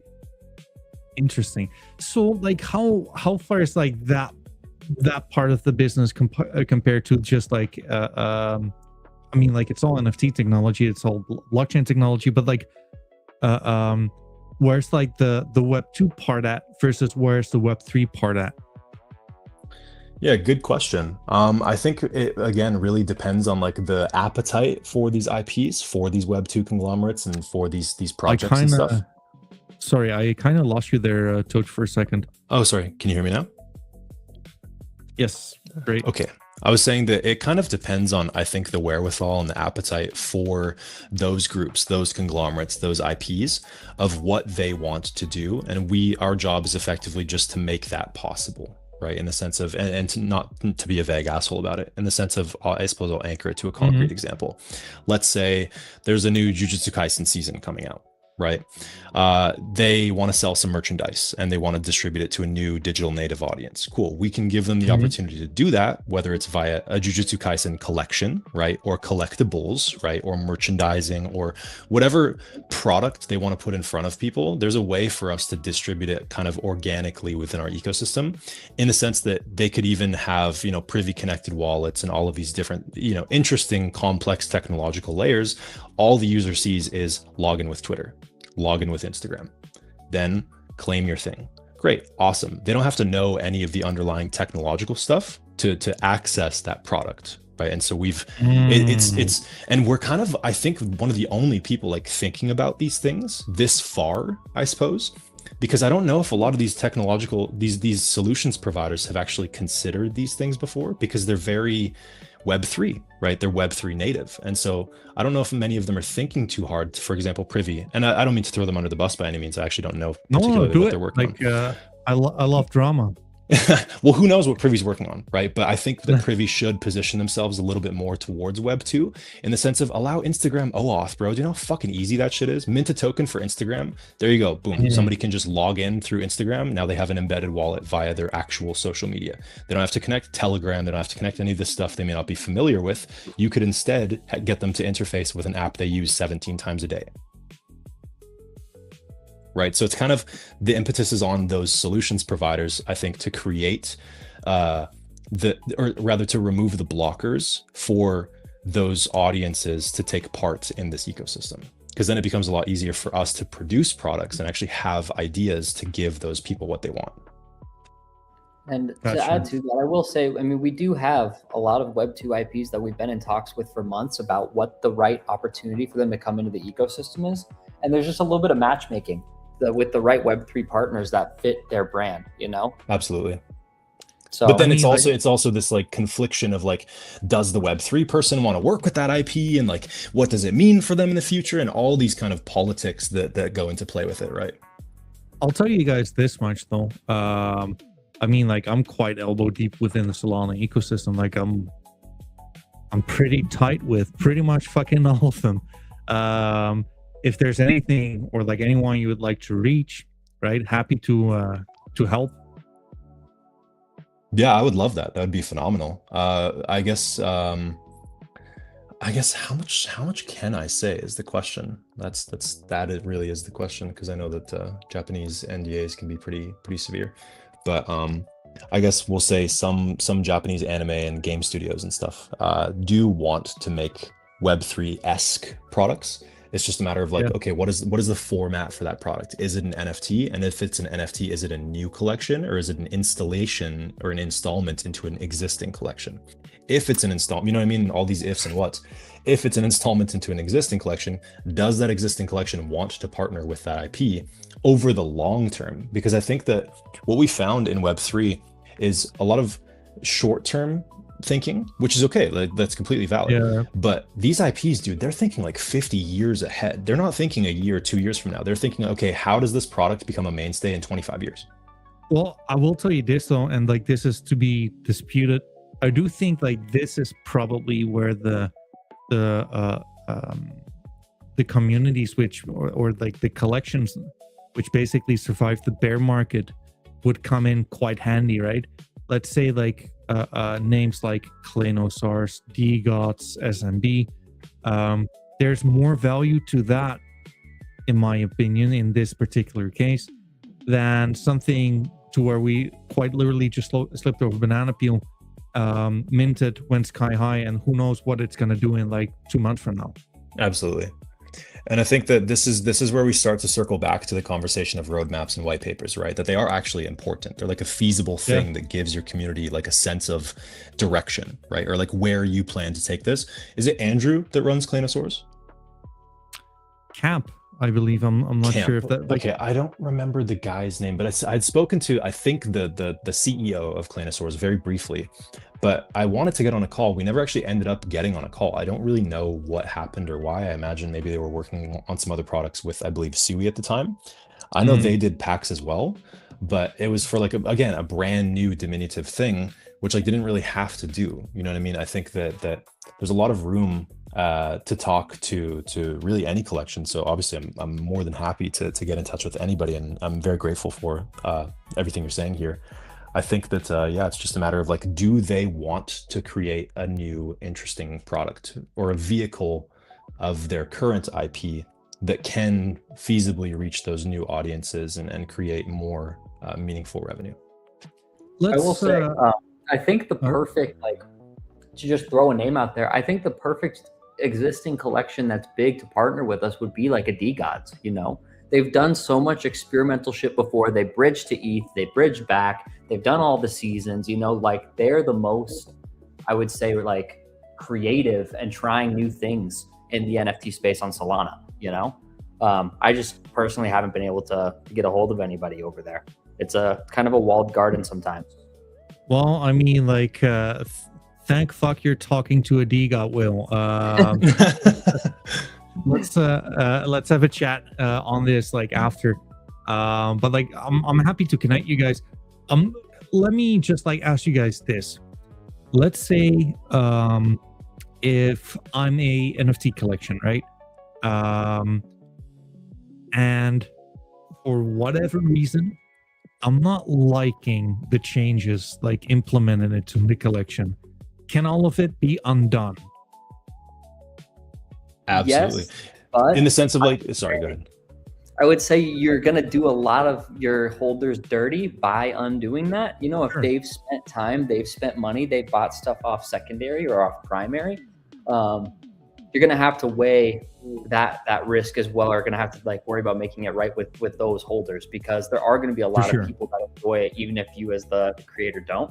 And what I would say is like, we can spend a lot of time talking beforehand to make sure like you know 100% what you're getting into and have all these controls in place. Like for example, Nub, Leon is very, very specific with exactly how he wanted his collection to be, all of the rules, all of the things that are compatible. And I mean, like to the point where it was like a 15-page document that he sent over, like these can go together, these can't go together, like very granular detail, right? So that he would be happy with how everything ended up, right? So we can get really into details before anything goes live, so that you know exactly what you're signing up for. Which also really prepared us, I think, for the conversations with Japanese IPs. Because let's say, for example, right, just as a specific example, let's say something like Sanrio. Do you think Sanrio is going to want you to mix and match Mickey Mouse traits with Hello Kitty? Hell no, dude. Do you think they're going to want you to pull apart a Kuromi and like put together like a Kuromi mixed with a cinema roll? They just might, right? But giving them the levers to pull that gives them that control over their IP, that's the most important part to us, is just like, okay, this is your IP. You run the show. We're just on the ship with you, like helping the ship and making sure the mast is safe and all these things, but it's still your ship. Like we still want you to control your IP the way that you want to. And I think that there's just a lot of really exciting room to work within these ecosystems and make really interesting stuff. Nice. But just to revert, like back to the original question, as in worst case scenario, you can fuck over your holders and like undo like all the changes implemented as well. Oh yes. So as a holder, you can just undo and strip all of the new stuff on your NFT and just replace it with all the original stuff back to the way that it was if you want to. Oh yeah, as a collection creator, if you wanted to say, hey, let's run it back to the way it was before, you could do that. Yes, you would be able to do that if you wanted to. I think like that would basically de-risk like the worst case scenario, right? Correct. Yeah. The worst case scenario, however, is on the holders. You're going to piss off your holders if you introduce all these new traits. Absolutely. We can of course just like, you know, click some buttons and suddenly the packs and traits are no longer allowed in that edition to be modified or whatever. But we don't really want to have to go there, but we can. Like if a collection is like, hey, we fucked up, can we nix it? We'll be like, yeah, sure, why not? Mm-hmm. Yeah, the creators have full control. They have full control. If they want to do something, they can do it. If they want to undo something, they can do it. You know, I don't think we can like delete those traits though. Like we can, because they're on chain, they're like minted. We can't just like poof, they're out of your wallet. But we can make it that like those specific traits are correct. They're no longer applicable. They're no longer able to be applied. Yeah. We'll advise, you know, we're not going to say you can or can't do anything, but we'll say, hey, maybe you should or should not do this thing. But it's always up to the creator. They can do whatever they want to do with their collection. They have full rights and control of their IP. Very interesting, guys. I mean, like, what can we expect from you guys, like, moving forward? Like, are there, like, any collections in the works? Like, what's besides like the multi-chain part, like where do you guys hope to go from here within like the foreseeable future? More collections, more new launches, more existing collections integrating. And then the IP stuff that we've talked about, we have a lot of these big IPs that do want to get into Web3 in some way, shape, or form. And it's just finding what's the right fit for them. And what if they want to partner, what's the right collection to partner with them. So you can expect to see a lot of this kind of stuff coming soon. I think for me personally, physical products, dog. Physical products. Think about a Mr. Potato Head. Do you know how cool it would be if I had like a customizable toy that like I can get minted as my NFT, and then it's literally my thing that comes to me that I made. I want to like, this is like a physical product we had with medievals, for example. Like your technology will probably be quite convenient with that. Correct. And if there's like a supply or distribution chain in place for medievals, let's say, it's actually produce those toys and manufacture them, yeah, it's no problem for us to just send, you know, algorithmically or programmatically a spec to the manufacturer and say like, hey, make this one like this, make this one like this, make this one like this. Sick. Taj is big on the toys. He loves. Yeah, I love toys, dude. I'm such a dork. I'm literally sitting in front of like a ton of toys. Nice. I mean, like, so like in that sense, you're not only looking for like clients, but like also like partners for deal flow, right? To implement like some of your partnerships you might have in place. Correct. And like tech integrations and all these kinds of things. I think that the sky's the limit, truly. And I think that like it's really up to us just to put on our creative hats and say like this is or this is not possible. But I will speak on behalf of like physical products, for example. I recently went to the, if you guys are familiar, obviously with Labubu. I didn't know this. So I actually met, kind of met the artist of the whole franchise, Kaisen Long. He had an exhibition here in Tokyo for like, I want to say 2-ish weeks. I didn't realize he actually has a whole universe. It's called The Monsters. And Labubu just happened to be the one character in the universe that became popular. But there's dozens of other characters that are super interesting and like really cool that I think deserve a physical product. But it's just a matter of like, do manufacturers want to make it? Do they think it'll hit in the market? Like all these different kind of political variables. It's true. I mean, like I've been like to a little boo-boo store, and it kind of looks like you had some shrooms, to be honest with you. Like very interesting. Yeah. Super interesting.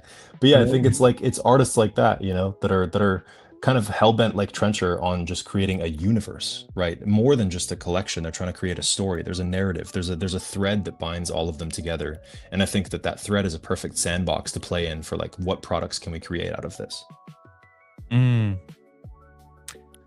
Interesting. I mean, like I think like we have like some stuff to talk about like in the amps after. I think like you guys are like right on the money with like a bunch of stuff, especially since like you can undo, like if you're worried about like some things, and you can like literally undo all of the damage. Yeah, if I can click the button, like, yeah, you know, right? Yeah. And so I get it to where people might be like a little apprehensive, but equally like if they think like this might be a risk, like not doing anything at all is like quite the risk as well. I agree. I 100% agree with that. And yeah, it's really, again, up to the collection founders and creators. We really just want to be a handheld partner in the process of the expansion of their IP, and create a meaningful enough sort of surface for their community to engage with the IP in different ways and mix and match and all of these things. I just think that it's a very fun kind of thing to try to do. But I do think that obviously there's a lot of economic conditions and variables that sort of could be blockers to these things, like whether or not the market is up or down, whether or not people are actually creating new technology software that we can integrate with, or software solutions we can integrate with, and deal flow, like you said, for things like manufacturing, for example. For sure. Well, I'll tell you this much, like it's kind of like what comes first, right? Like chicken or the egg. And I do kind of feel like you need just like to start somewhere. If like we would slip over banana peel and like your average collection would be like, we would wake up and your average collection would be up like 5x, that would mean like more royalties would kick in. More royalties would kicking in would mean more funds available like for research and development, etc., etc. Absolutely. And kickbacks and things for community alignment and incentives for holders and all these things. Yeah, we wanted to kind of create a central, so to speak, a centralized hub to allow this to happen, right? Oh And yeah, give your no, holders I hear something you. to do, you know, like having an NFT shouldn't just be something you buy and then you have it until you sell it, right? I think that's really shallow of an experience. You know, give people something to do with them. Nobody's really doing that these days. It's I also true. Sorry. No, go ahead. I will give you like the counter argument though, and that is that you cannot change your holofoil Charizard, right? True. It's just something which, and like, don't get me wrong, I'm not saying like one or the other is better or worse. I'm just like saying that there's a market for it. But I also believe like there's a market for what you guys are doing. And I also believe that what you guys are doing is probably NFTs 2.0. It's like fucking around and finding out right here, right now. As you said, like, right? Like it's DGOTS was like the very first one, like experimenting with those kind of things. Right now, like you see like several collections like Planet Kaiju, for example, who are using orbits, or like growers who are also like using orbits or like GOTM for implementing like those kind of non-static collections. I will also offer one rebuttal to the holofoil Charizard argument, right? There wouldn't be a holofoil Charizard if there wasn't future installations of Pokemon packs and seasons, right? There would be no reason that the holofoil Charizard becomes this archival base set without the future installations that came after it and the reprints and all of these things. There would be no value accrual and provenance to that specific card if there wasn't 17 reprints of it. I'd also say the holofoil Charizard isn't your individual avatar. It's the Retardio OG makeup. It's the Nakab of the collection. So I think it's just play. It's that individual trait, you know. And also, obviously, you touched on an interesting point, I think, with the holofoil Charizard, because there's a lot of historical factors as to why those cards became valuable, right? As to like, if you look under the surface, it's very valid why they became so valuable. There's a lot of factors to it. There's storytelling arcs. There's new games that came out. There's different reprints and different iterations of shadowless versus non-shadowless and holo versus non-holo, and all these different things that became, in the future, the reason why the holofoil Charizard becomes valuable. But it would have never kicked off or been relevant in the first place had it not been for more installations of cards. And I think simply because Nintendo is smart enough to understand, give the people what they want, produce more products, but in doing so also means expansion of the universe. You know what? Like, I'm very intrigued by like the path you guys are taking. Like, if anything, you're gonna like find out. Like, I'll tell you, if anything, I do think like you guys will probably be like extremely successful if we would get like some more like motion into the market, because like obviously, even though it's somewhat basic infrastructure, even fucking basic infrastructure nowadays is kind of a luxury position to begin with, right? Like no one has fucking funds for anything. But yeah, I mean, like these are more of a like more bottom problems than like top problems, right? Absolutely. It's also a longer term problem to solve, because it's like, in order to hit the mass market that we want to, we'll probably have to be able to contend in the market for at least another year or two. Yeah, possibly. Like, I don't know, like it's interesting, but like again, like it's crypto, right? Like 2 months ago, like no one was bullish on meme coins, for example, and then we slipped over Banana Peel, and then Ansem got there out of nowhere, basically. Yeah, it's always these random chance moments that interlock to one another, that weave into interesting things happening, right? It's like Gary V recently, I guess, posted some manic video tweet thing and I think he's completely right, that, you know, in the future, and this has been our thesis since the beginning, that in the future, you know, video game companies will have NFTs as collectibles. Publishing companies will have NFTs as song master royalty agreements. Your housing, your car title will be an NFT. Your passports will become an NFT. Like all of these things, these non-fungible, you know, technologies, I think are very important in the future. It's just that we hit our stride, I think, in 2021 with art as the first primitive of these non-fungible technologies being able to have legs to become what will eventually happen. So like Jensen Huang, it's just a matter of us seeing it through to the end, I suppose. Yeah, I think so. I mean, like that is like very long term though. Very long term. But I will tell you this. Like if we're taking like a step back and just like from the collector's point of view, we are definitely like in a collector's mode, right? Like again, like sports memorabilia, baseball cards, Pokemon cards. Mm-hmm. And I do think that digital collectibles have like quite a few advantages, and like one being that they do not deteriorate over time. They don't Another break. being like, Yep. yeah, I mean, like you don't need like PSA to grade them. You can like transact anywhere on any time in the world. Like you don't need to physically be there, right? So I do think that there's definitely like a bull case for NFTs, other than like, well, if you just want to hold your collectibles and that's why you don't personally like digital collectibles, it is what it is. Yeah. And it's also, you know, like you said, the chicken and the egg thing, we need champions, right? You need champions to champion and coin the narrative. And so we do really think that for example, Trencher is one of those champions.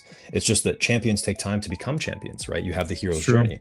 They start, and at some point it eclipses and it becomes the hero, but it typically involves the underdog, right? The person who came out of nowhere, or the people or the group that came out of nowhere, that synthesized something from nothing. Yeah, I mean, it's true. I mean, like, look at Bullpen right now. Exactly. But I think that those are the most, I just love storytelling, man. I think that there's something really special and magical about telling stories and being able to tell stories, and being able to be afforded the opportunity to create those stories is another thing entirely that we can get into separately. But yeah, I just think we need champions, and we have a handful, but I absolutely agree with you. We need a lot more champions, and we need some really strong contenders, because innovation can't exist without competition, right? It's true. Guys, like, we're probably like a lot closer to the end than the beginning. Before I let you off, are there any like subjects we haven't touched upon? Damn, I wish I could go. I'm gonna just risk going to my notes app. If it fucks up, I'll just take a lap again. Yeah, no worries. Oh yeah, I mean, there's a handful of things I didn't really talk about. I guess like for a small example, can you still hear me? Yep. Yeah. So for a small example, if you guys go look at Alon's Twitter, right, his Twitter banner. Not a lot of people know this. I actually was the person who created Alon's Twitter banner with Mud. Like, we were originally creating a banners collection that was this interchangeable Twitter banners collection, where people could mix and match and like create the thing that they wanted, etc.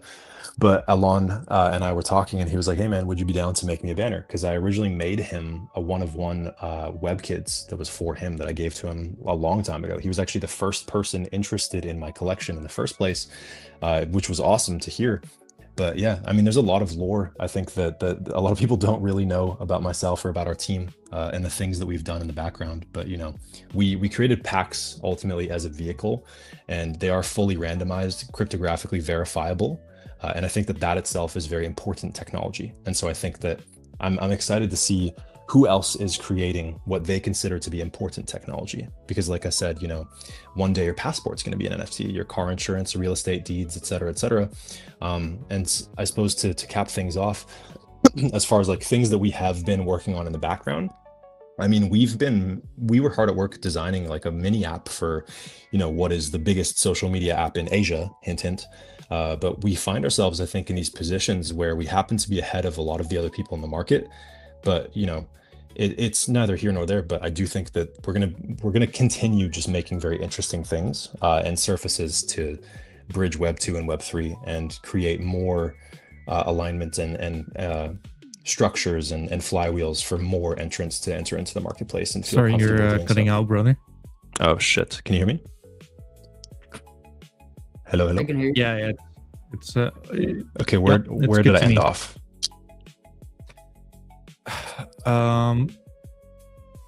Chip, was that like, it might have been my connection though. I think it was on your end. I heard him too. I was saying that we were designing a mini app for like the biggest social media platform in Asia. But I just think that with our team and with the things that we're able to do and just the creativity that the team has, there's really no limit to, I think, the products that we can create. And so it's just a matter of working with other people to create those products. Keep on the lookout for some very interesting things. But we're waiting to currently pen a deal with that social media app that allows us to create a product that's powered by and created by Candy that exists natively on that platform. That's sick. Very interesting. Big, like huge. Very huge. Like super huge. Exciting. Yeah. I mean, like I'll tell you this much. Like these are like the kind of things. Like if you're like as a NFT collection, like if you ever want to like get into this stuff, right?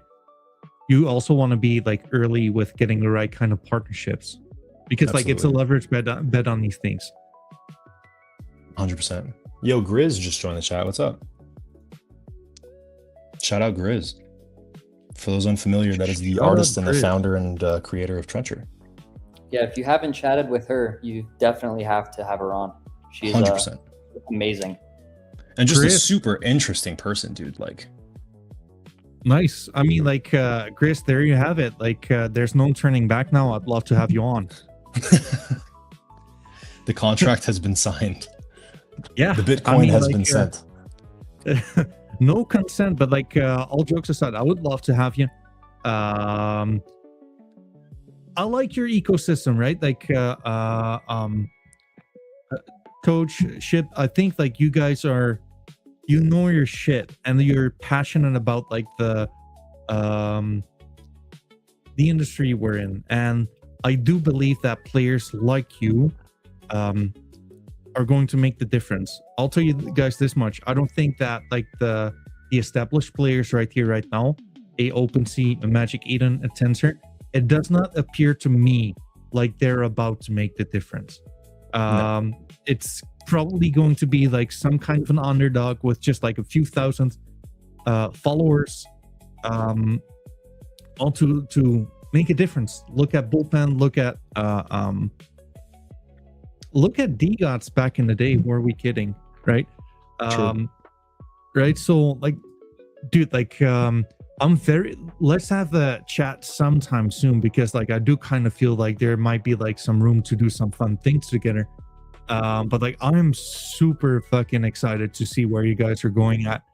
I hope that like it's a perfect kind of way to just like blow life in your still collection. And I don't mean still as like being a bad thing, but like collections, I mean like 99% out of them are static to begin with. Yeah, exactly. That was kind of the whole point, was just to see if we could disrupt the norm, right? Ultimately. Do you remember what our go-to-market was? Were you around for that? No, I wasn't around there. Oh, so our go-to-market was crazy. So obviously it was crazy, dude. I forgot. Oh my God. We got Visitor with Retardio.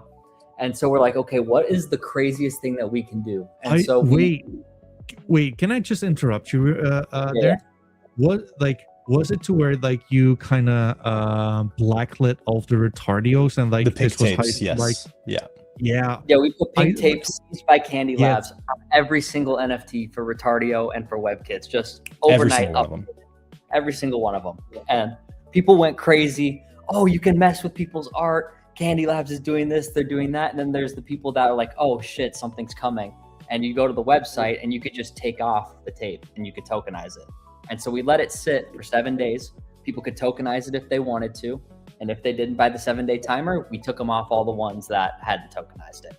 So they all went back to normal, right? But those who were smart went and tokenized, and now they still have their tapes as traits that they can put on or take off whenever they want to. And the coolest, I think the cooler part of that is that the tapes themselves are tokens. So we can use those tapes as whitelists and as entries and passwords into different launches, right? To reward the early believers and the holders. That's super interesting. It caused a big storm on the timeline. People were not. There were a lot of people that weren't happy. Yeah, I mean, like I had like a retardio back in the day. I was like, what the fuck is going on here? It was just crazy. We like to cause mayhem, man. I think it's just fun. It's really interesting to shake things up and just get people out of their seats and get them talking. Because, you know, one thing I learned very early on with music is that to be remarkable does not mean to be amazing. It means to be able to be talked about or remarked about. That's it. And that's a very low barrier to be remarkable, because it's just, oh, they're doing something that we can talk to each other about. There you go. Now you're remarkable. And so I think we place a lot of importance and too much weight on having to be exuberant, having to be incredible and amazing and the best at what we're doing. Nah, dog, you just have to be remarkable. Just make something people can talk about. And consistent, if I can Correct. add one thing to that, right? I think, 100%. yeah, but like you're absolutely right. Like people, for whatever reason, like they always like shoot for the home runs, but like if you can like consistently produce like a 8 out of 10, like that's pretty fucking good. Dude, that's great. Suddenly that becomes 64 out of 100. Right? It's closer than 0. Oh hell yeah, hell yeah. But yeah, I would love to talk off stream about anything that you want to jazz about. We can definitely hop on like a group chat call, maybe tomorrow. Or Yeah, some let's do other- that. some other Let's time. do that because like I do kind of feel like a big problem that I'm noticing like some big shift, right, to where NFTs right now are different than they were a while ago. Like some of the trends I'm seeing is that NFTs are not so much static as they were before. I think, and you guys are like an infrastructure provider in that. There's also like a lot of like revival of art, and your holder space right now, you're just the collectors, right? And I think like if you can make like unionize like that kind of triangle, like you're on the money. And I'm quite sure and I'm quite confident that your technology should be right there. I don't think it's rocket science given like everything you already have like developed. I mean, dude, I'm humbled. I'm super grateful. I know Shib is super grateful for that too. We've spent the hours, man, like a lot of time has been put into Candy, and a lot of love. And I think most importantly, just a lot of love and a lot of awareness for the things that we care about, like culture and people and art, like you said. And so I think that, yeah, I couldn't be more happy to be here. And I'm really, really grateful to be able to talk to you. Likewise, brother. And like Ship to you the same. Yeah, Taj said it all. You know, thanks for having us. We've put a lot of love and effort into the platform, and you'll see. I mean, I'm in the chat every day, talking with people, if anybody has ideas or things that they want to see on the platform. I'm always like first one to message them and see how can we make this happen. You know? Oh, dude, like, and he immediately sends it to engineering, and they're just like, "Cool, yes or no." That's it. Like, the engineers get bugged 50 times a day because of stuff that people want added, and I send it to them to add to their task list of a million things already, you know. But like we are nothing without our community, you know, and I'm very thankful that we have such a strong community and people who really care about what we're doing and want to see new things in the space, right? So we're always open to talk with anybody about any ideas they have with NFTs. 100%. If I can just like add one thing I would really like to see, that will be like more authority on the timeline. I think like you already have like the track record, right? Why not just like you're one of the cooler infrastructural providers. Your following is not really big on Twitter, and I think like that's a missed opportunity right here, right now, because I do kind of feel that your life would be a lot easier when people would be more aware of like the things you guys have done already. Mm-hmm. Yeah, we need to go harder. More. Yeah, we need to go harder. Man. Distribution is basically the next like probably 6 to 12 months of our plan, is just distribute it as much as we can wherever possible, whether rain or shine, whether the market's up or down, whether communities or companies or etc. are dry or not. It doesn't really matter. At the end of the day, it's just incentivize and galvanize the people around. So, I couldn't agree more. I think so. Let's but yeah, guys, like thank you so much. I had a blast. Like it's nice. I'm quite confident we're gonna see like a lot more coming from you guys. So thank you for coming on, and well, to anyone, like thank you for tuning in. Thank you. Kat, thank you so much for your time, brother. It's been a pleasure. We'll talk soon. Let's talk soon.